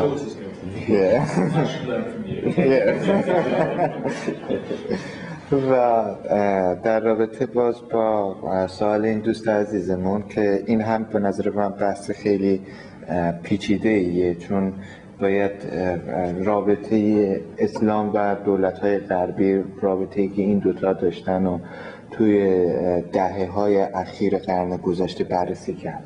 دهه 70 میلادی، دهه 80 و دهه 90 و در هر کدوم از این دوره‌ها این نقش و این رابطه تغییراتی داشته و این دولت‌های مختلف که در اروپا بودن روابط مختلفی برقرار کردن. ولی در اساس میتونم بگم که اسلام نقش ضد امپریالیستی نداره، هرچند با جنبه‌های دیگه‌ای از غرب درگیره که جنبه‌های در رابطه با مدرنیسم و در رابطه با مسائلی که بعد از دوره روشنگری توی اروپا به دست اومد.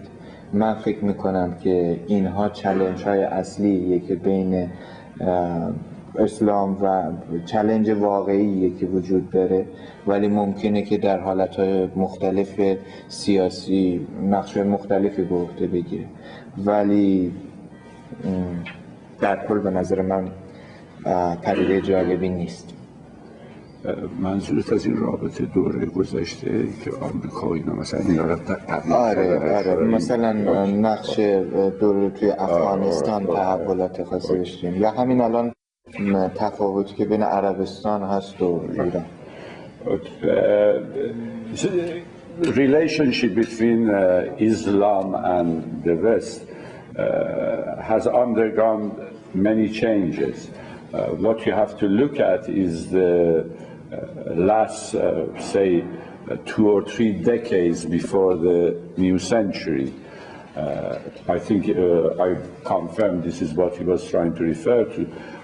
The fact that imperialism during the Cold War find an ally within the Islamic currents has, not helped the current situation.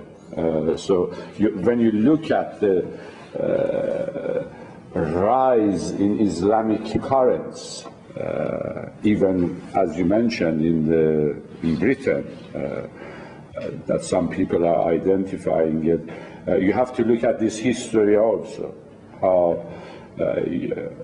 imperialism actually encouraged and helped and assisted this type of currents when it could use them against the Soviet Union during the Cold War. But as far as the content of the current opposition of Islamic currents in the Middle East, like Iranian regime to Western values is concerned, it is basically the same problems the church had here before the Enlightenment. The problems you resolved during the Enlightenment in Europe, you still haven't resolved this Islam in the Middle East.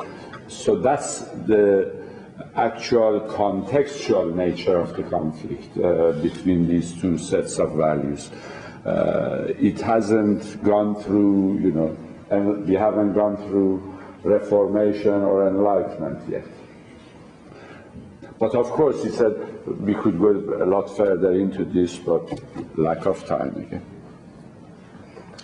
Great. Another any questions?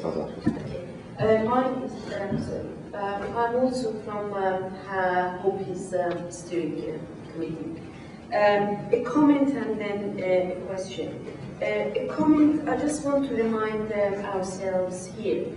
Shall I translate as I go ahead or... Be my guest. I just want to remind ourselves that this is a very special day and it's a very special occasion that we have gathered here today. It has a special significance. من فقط توضیح دارم میدم که به یاد داشته باشیم که امروز روز خاصیه که اینجا جمع شدیم.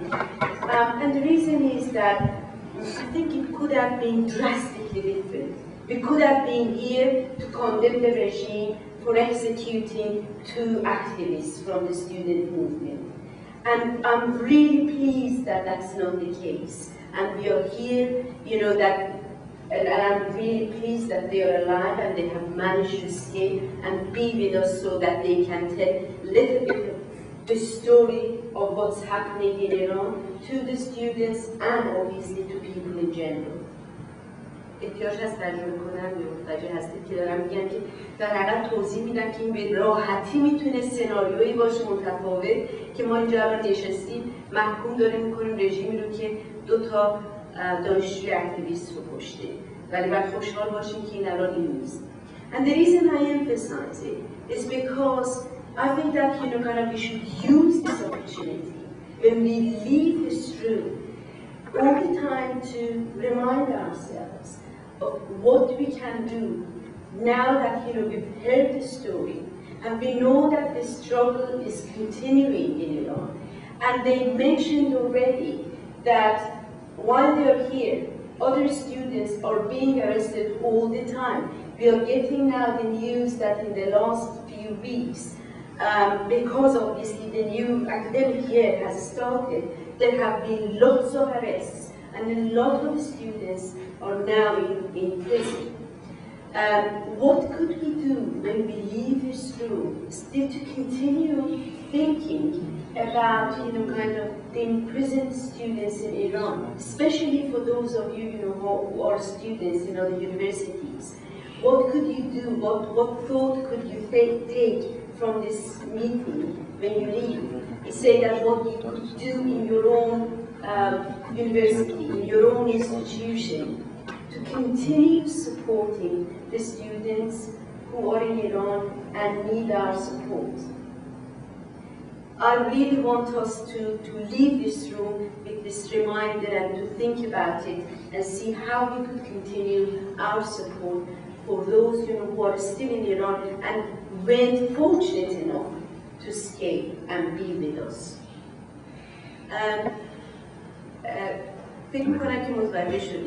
Now my question, what is your message to the anti-war movement? Clearly, and Tina I think mentioned that very clearly, that what they are inviting us in the anti-war movement is to keep quiet about what's happening in Iran, because they think that there is now a bigger threat, which is called imperialism. And we shouldn't talk about student movements, because we shouldn't talk about women's movement, we shouldn't talk about workers' movement in Iran, because if we do, it's going to weaken our position against imperialism. Now you are here, and the evidence of that movement in Iran, the real movement in Iran, and you have clearly explained your position that it is possible to be against any imperialist intervention as well as being on the side of the people and demanding your rights from the regime and fighting against this repression. What is your message to the anti-war movement? سوال من روشنه. سوال من اینه که پیام شما به جنبش ضد جنگ در بریتانیا چی هستش؟ جنبشی که ما رو دعوت میکنه که سکوت بکنیم در مقابل اجحافاتی و سرکوب رژیم، سکوت بکنیم بگیم که جنبش دانشجویی وجود نداره، سکوت بکنیم بگیم جنبش زنان وجود نداره و جنبش کارگری وجود نداره. پیام صریح و روشن شما به این جنبش ضد جنگ چیه؟ So relating to this question... Yeah, can I take you again, because we've got some other speakers, so I'll... to get the same... Sure, same question. Speak a bit, sorry. Yeah. I طرفدارشون هستین آیا ضدشون هستین say in English as well. Yeah, this Nehzat Azadi party in Iran who is not accepted in the government. I just wanted to see what their relationship, the student struggles relationship with this party is. Nehzat Azadi is a movement for democracy. This is a sort of what I would call a more liberal religious grouping. The leader of whom is dead, and he was the first prime minister after the overthrow of the Shah. Bazargan, if some of the comrades remember, the first prime minister we had after the overthrow of the Shah. was the leader of this party. Then, during the U.S. hostage crisis and the U.S. embassy takeover in Iran, he was ousted from government. Now, this party is actually, although still active, is semi-officially illegal. So, it's, just for the council, they know what Nehzat Azadi. One other question, Monsieur, and I'll take another question for you. There's a comment, actually. Okay, sorry. It's just on this idea of anti-imperialist regimes.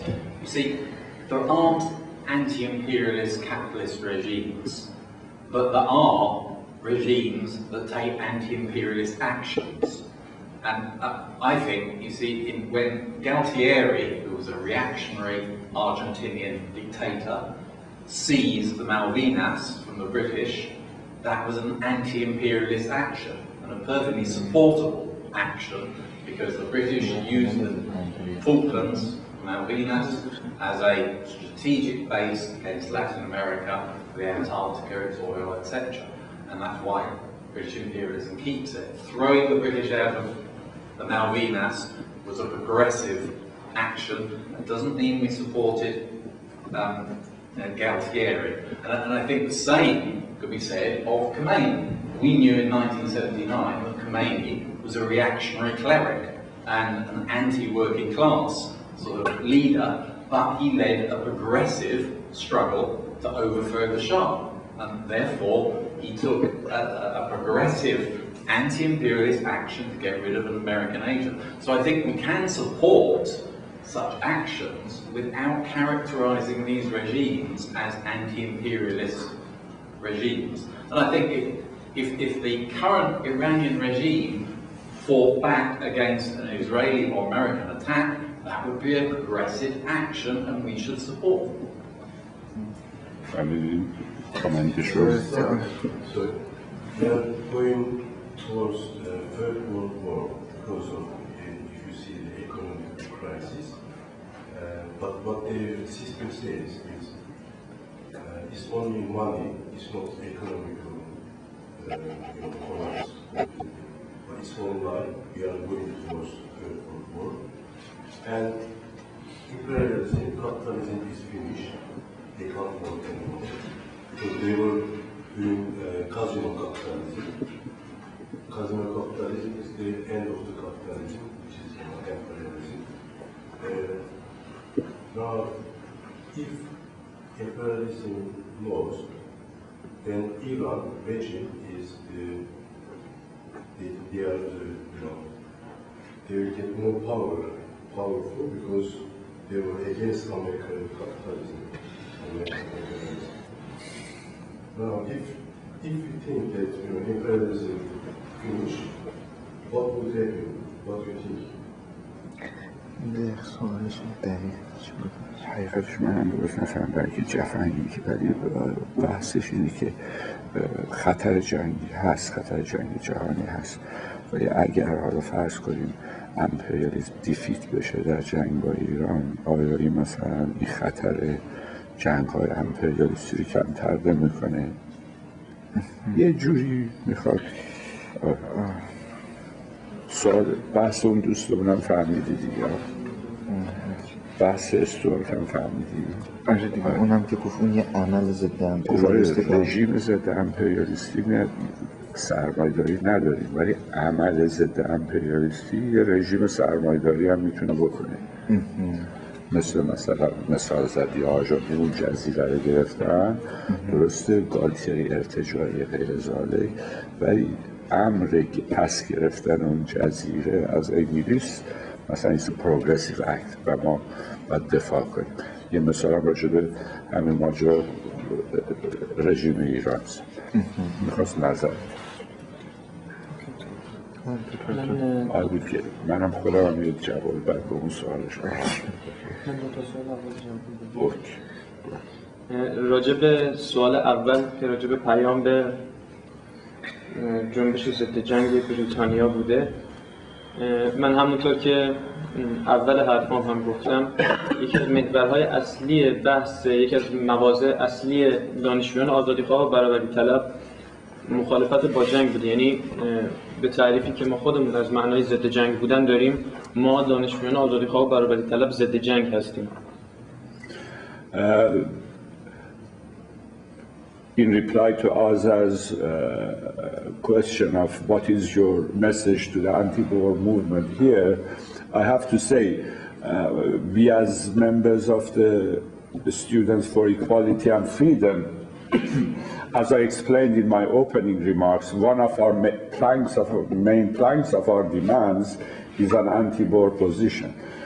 So without, being anti-war, we cannot be for democracy, for equality, for any of those other things.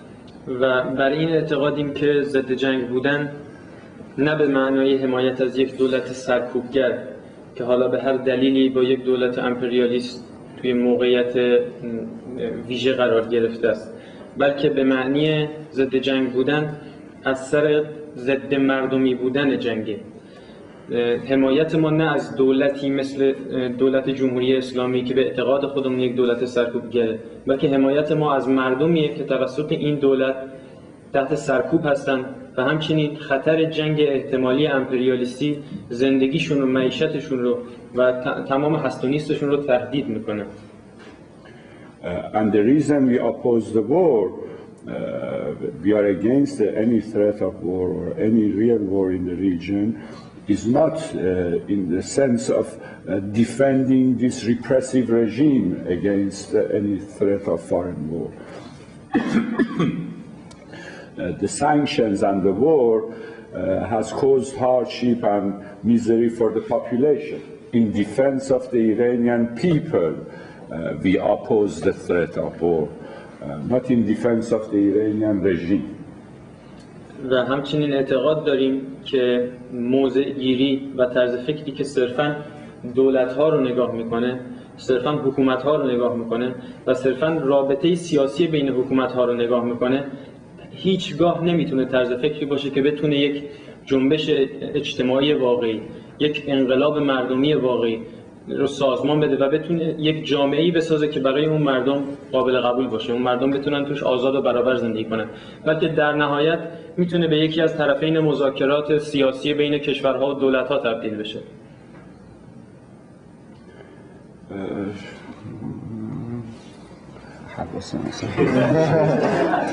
گفتم که نگاهی که صرفاً دولت‌ها و حکومت‌ها رو می‌بینه هیچ وقت نمیتونه یک جنبش و یک انقلاب رو سازمان بده، بلکه صرفاً طرف این مذاکره با دولت‌ها. The whole approach which looks at conflict from the angle of the conflict between states always forgets how these conflicts affect the social movement and the actual population. و ما برای ضد جنگ بودن همون سیاستی رو پیش میگیریم، همون نگاهی رو داریم و به همون طریقی موضع گیری میکنیم که برای سازمان دادن جنبش‌های اصیل اجتماعی، برای سازماندهی جنبش دانشجویی و برای شکلگیری و سازماندهی شدن اعتراضات مردم از پایین داریم این مواضع رو میگیریم. And in fact, our opposition to the war is exactly identical with our emphasis on why we should build a movement from below, why the people's movement should be, organized and strengthened in order, to resolve both the conflict with the Iranian regime and the threat of war. ما طرف مردم و طبقه کارگر رو میگیریم، نه طرف سرکوبگرانشون، چه دولت جمهوری اسلامی باشه، چه دولت آمریکا، چه هر چیز دیگه. We take the side of the Iranian people, Iranian workers, not the side of those people who suppress it and oppress it, be it Iranian regime or US imperialism. راجب سوال بعدی که راجب نهضت آزادی پرسیده شد. که آیا شما عضو هستید؟ والا من نمیدونم دلیل مطرح شدن این سوال توی این جلسه نمیدونم چیه، ولی به صورت مشخص چندین بار گفتیم، باز هم میگیم، چه داخل چه خارج هیچ سازمان، هیچ حزبی، هیچ گروهی نیست که ما کوچکترین عضویتی یا ارتباط سازمانی و ارگانیکی باهاش داشته باشیم و توی جناح‌های داخل ایران به خصوص نهضت آزادی به دلیل پیشینه سیاسی که داره توی ایران چیزی نیستش که جنبش چپ بخواد توی ایران ازش حمایت کنه یا باهاش ارتباط سازمانی داشته باشه. In reply to the question over there about his membership of his Nehzat Azadi freedom movement, he said, as we have said many times in many interviews and on many occasions, we do not have, organic links with any political parties, whether inside or outside. We are not members of any political parties, let alone the freedom movement, which because of its political past and political history, there's absolutely no way a left current can associate itself with, freedom movement.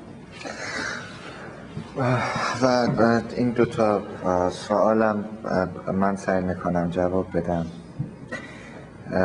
در رابطه با سوالی که دوست عزیزمون کرد، رفیق عزیزمون پرسید، راستش من سعی میکنم از یه زاویه دیگه ای جواب بدم. اونم اینه که گاهی وقتا من میگم من ضد امپریالیستم، یا بهتر بگم آدم گاهی وقتا توی مواضع یا یه سوالاتی قرار میگیره، بعد به نظر جواب دادن بهش خیلی سخت و پیچیده است. به نظر من برای جواب دادن به اینجور سوالات آدم باید گاهی وقتا برگرده به حالتهای بنیادی و حالتهای ساده تر شده تا بتونه به جواب این سوالم برسه. ببینید وقتی من میگم ضد امپریالیستم یا یه سر پایی‌تر میگم من آدم آزادی خواهی هستم، آدم سوسیالیستی هستم، یا یه سر دیگه میگم من مثلا آدمی هستم سیاسی، خب واسه چی؟ من واسه چی ضد امپریالیستم؟ برای چی آزادی خواهم؟ اصلا برای چی تو زندگیم پا گذاشتم به سیاست؟ برای اینکه پا گذاشتم چون از خانواده‌ای که بزرگ شدم، از جامعه‌ای که بزرگ شدم، یه سری فقر و بدبختی و فشاری دیدم و فکر کردم اگر بیام توی سیاست میتونم به مردمم کمک کنم. بعد به این نتیجه رسیدم که بین دیدگاه‌های مختلف سیاسی گفتم این دیدگاه بهتره، این دیدگاه رو انتخاب کردم و بعد گفتم که خب حمله هم به مردم من خوب نیست و من ضد امپریالیستم. ولی اگه قرار باشه یه موضعی از توش در بیاد با همه تئوری، من دکترا پی اچ دی علوم سیاسی داشته باشم و بعد یه تئوری از توش در بیارم که باید مردم رو گرفت و اعدام کرد، به نظر من اون تئوری غلطه.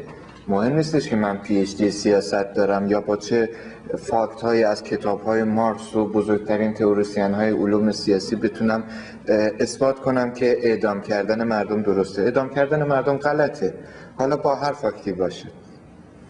به خاطر همین توی این بحثا که به نظر من گاهی وقتا آدم توی پیچیدگی خاصی گیر میکنه، من ضد امپریالیسمم ولی متوجه نمیشم عمل ضد امپریالیستی یعنی چی و باید از اون عمل دفاع کرد. من فکر میکنم که طبقه کارگر انگلیس، نیروهای چپ انگلیس احتیاجی به اون ندارن. چرا رو قدرت‌های دیگه‌ای سرمایه گذاری نمی‌کنن؟ چرا باید بگن که ما باید از یک به هر حال از اون اکتی که اون نیرو انجام میده دفاع کنه؟ کارگر این وقتی 2 میلیون نفر میان تو خیابون‌ها و تظاهرات میکنن علیه جنگ، این 2 میلیون نفر اگر چند ساعت حمل و نقل رو بخوابونن میتونن به صورت واقعی جلوی جنگ رو بگیرن و احتیاجی نیست که نیروهای چپ و چیز وارد این بحث بشن که آیا باید از این حکومت دفاع کرد یا نه. به نظر من بحث‌های خیلی مفیدتری میشه کرد. کنم با زیاد شد. I hope I do justice to what he was trying to say. This is, I think, in reply to the comment by Comrade Stewart over this question of imperialist acts as opposed to anti-imperialist acts as opposed to anti-imperialist regime. He says sometimes, these questions, like what is anti-imperialism, can really appear very complex. It's saying when you say I fight for democracy or I fight for socialism, or even more general, I'm active in politics. All these questions, when you are faced with, I think, in my own experience, I'm translating, in my own experience, I try to go back to the basics. Why am I defending democracy? Why am I, defending socialism? Because I defend people's interests, I defend, certain demands against certain others, and I discover in order to do that, you have to fight for democracy. In order to do that, you have to oppose imperialism. So let's go to basics, Why do we have to make things so complicated when, we face the question of imperialism? If somebody even, I'm not a, political expert, but if somebody with, PhD in politics comes and tries to justify for me that anti-imperialism means justifying executions and murders, I would oppose it. I don't have to have a PhD, in politics to discover that. When in, Britain, 2 million people come out on the street opposing the war, if they organize a transport strike, they probably would stop the war. So the left, instead of sticking to these issues of what is, an anti-imperialist act or not, should do the real acts. I hope it was a lot more, but I have a comment to make on what Comrade said.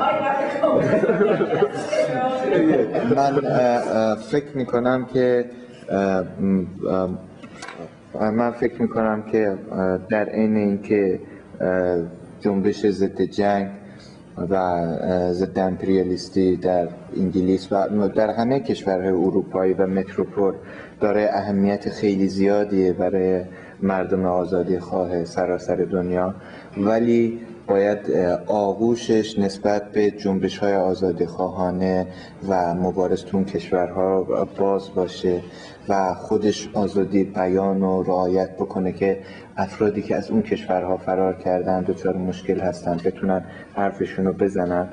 و در رابطه با متوقف کردن جنگ به نظر من به جای این مباحث انتزاعی، این به نظر من یک دوگانگی واقعی نیست.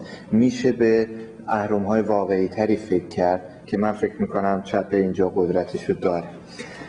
این جواب این سوال میخواید اینو بگید و من جواب ایشونم بگم و تمام کنیم جلسه. Okay, yeah.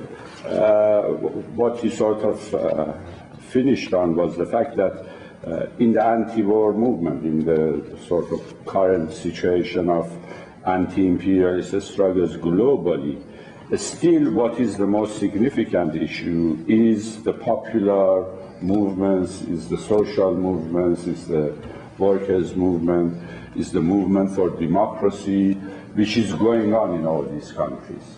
And the only way we can, avoid falling into these traps of, sterile discussions is actually to stick to our gun of defending and linking and building solidarity between these movements globally against these reactionary forces. و در رابطه با جواب این دوستمون من نمیدونم پایان این جنگ چی میشه یا به نفع چه گروهی تمام بشه، ولی اینو میدونم که این یه جنگیه بین دوتا ارتجاع و مردم حالتی که دارن اینه که بین دو لبه یک قیچی گیر کرده باشن و برنده بودن هیچ کدوم از این دو لبه به نفع مردم نیست. At the moment, the way people in Iran feel about the war, the threat of war, is they're caught between the blades of a scissor. By which side they are cut, it doesn't make any difference. They are cut. So we basically oppose both. We don't see why we shouldn't oppose both.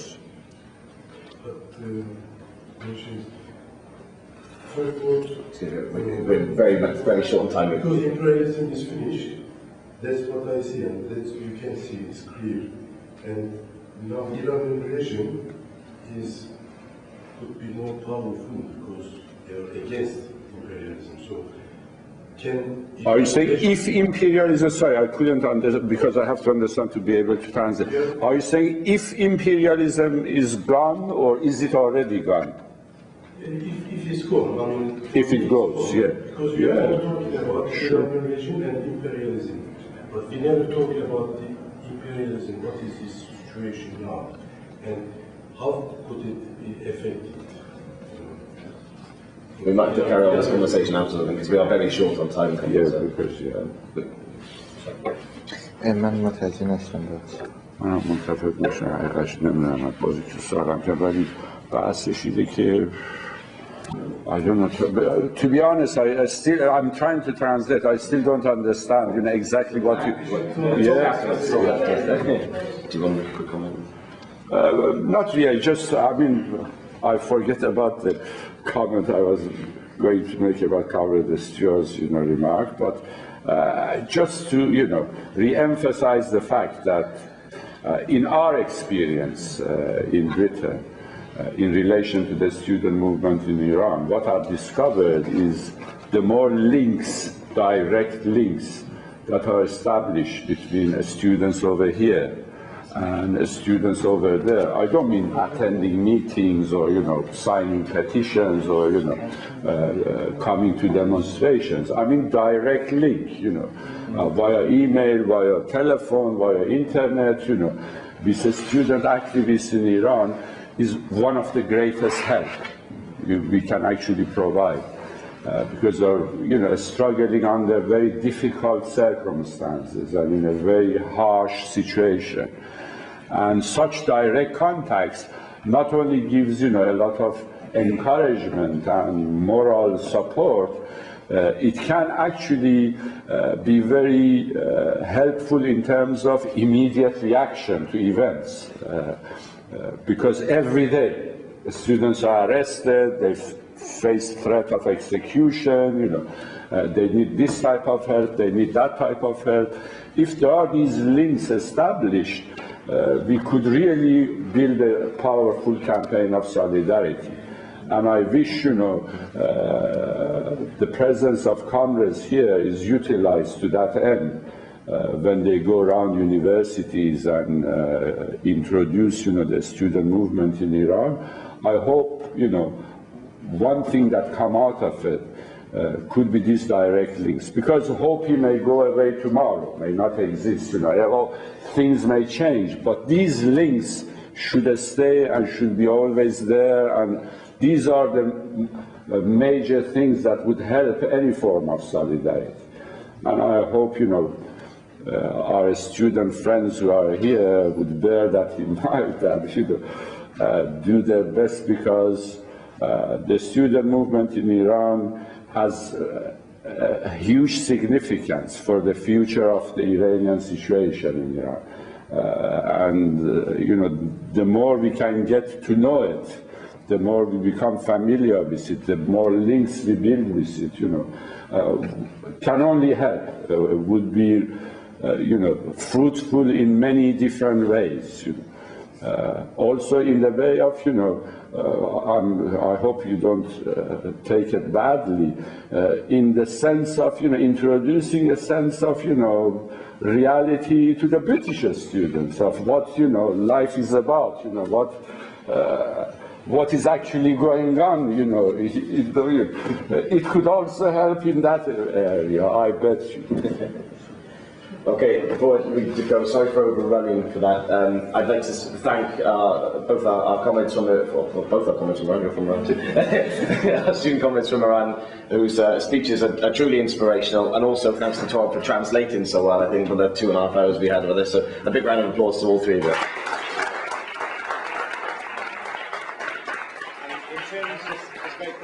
In terms of some of the concrete actions we can take up in making those links and taking up activity, we do have a society here at King's College, the people to see, John and Jamie, they organise our work here on King's College campus. We do a lot of different stuff.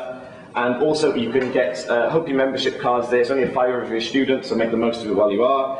And basically we'll be building now for our conference in December, which is, comrades mentioned it before, Azar 13 last year, which is December the 6th, I think you said. We're going to be celebrating that as part of our conference, celebrating those struggles as a truly inspirational sign of solidarity from our comrades in Iran. It'll be it's the start of December. We'll keep comrades informed, and it should be a fantastic event. So thank you for coming. Like I said, we will be going for a drink now if comrades want to stay and get to know each other. And once again, thanks for coming.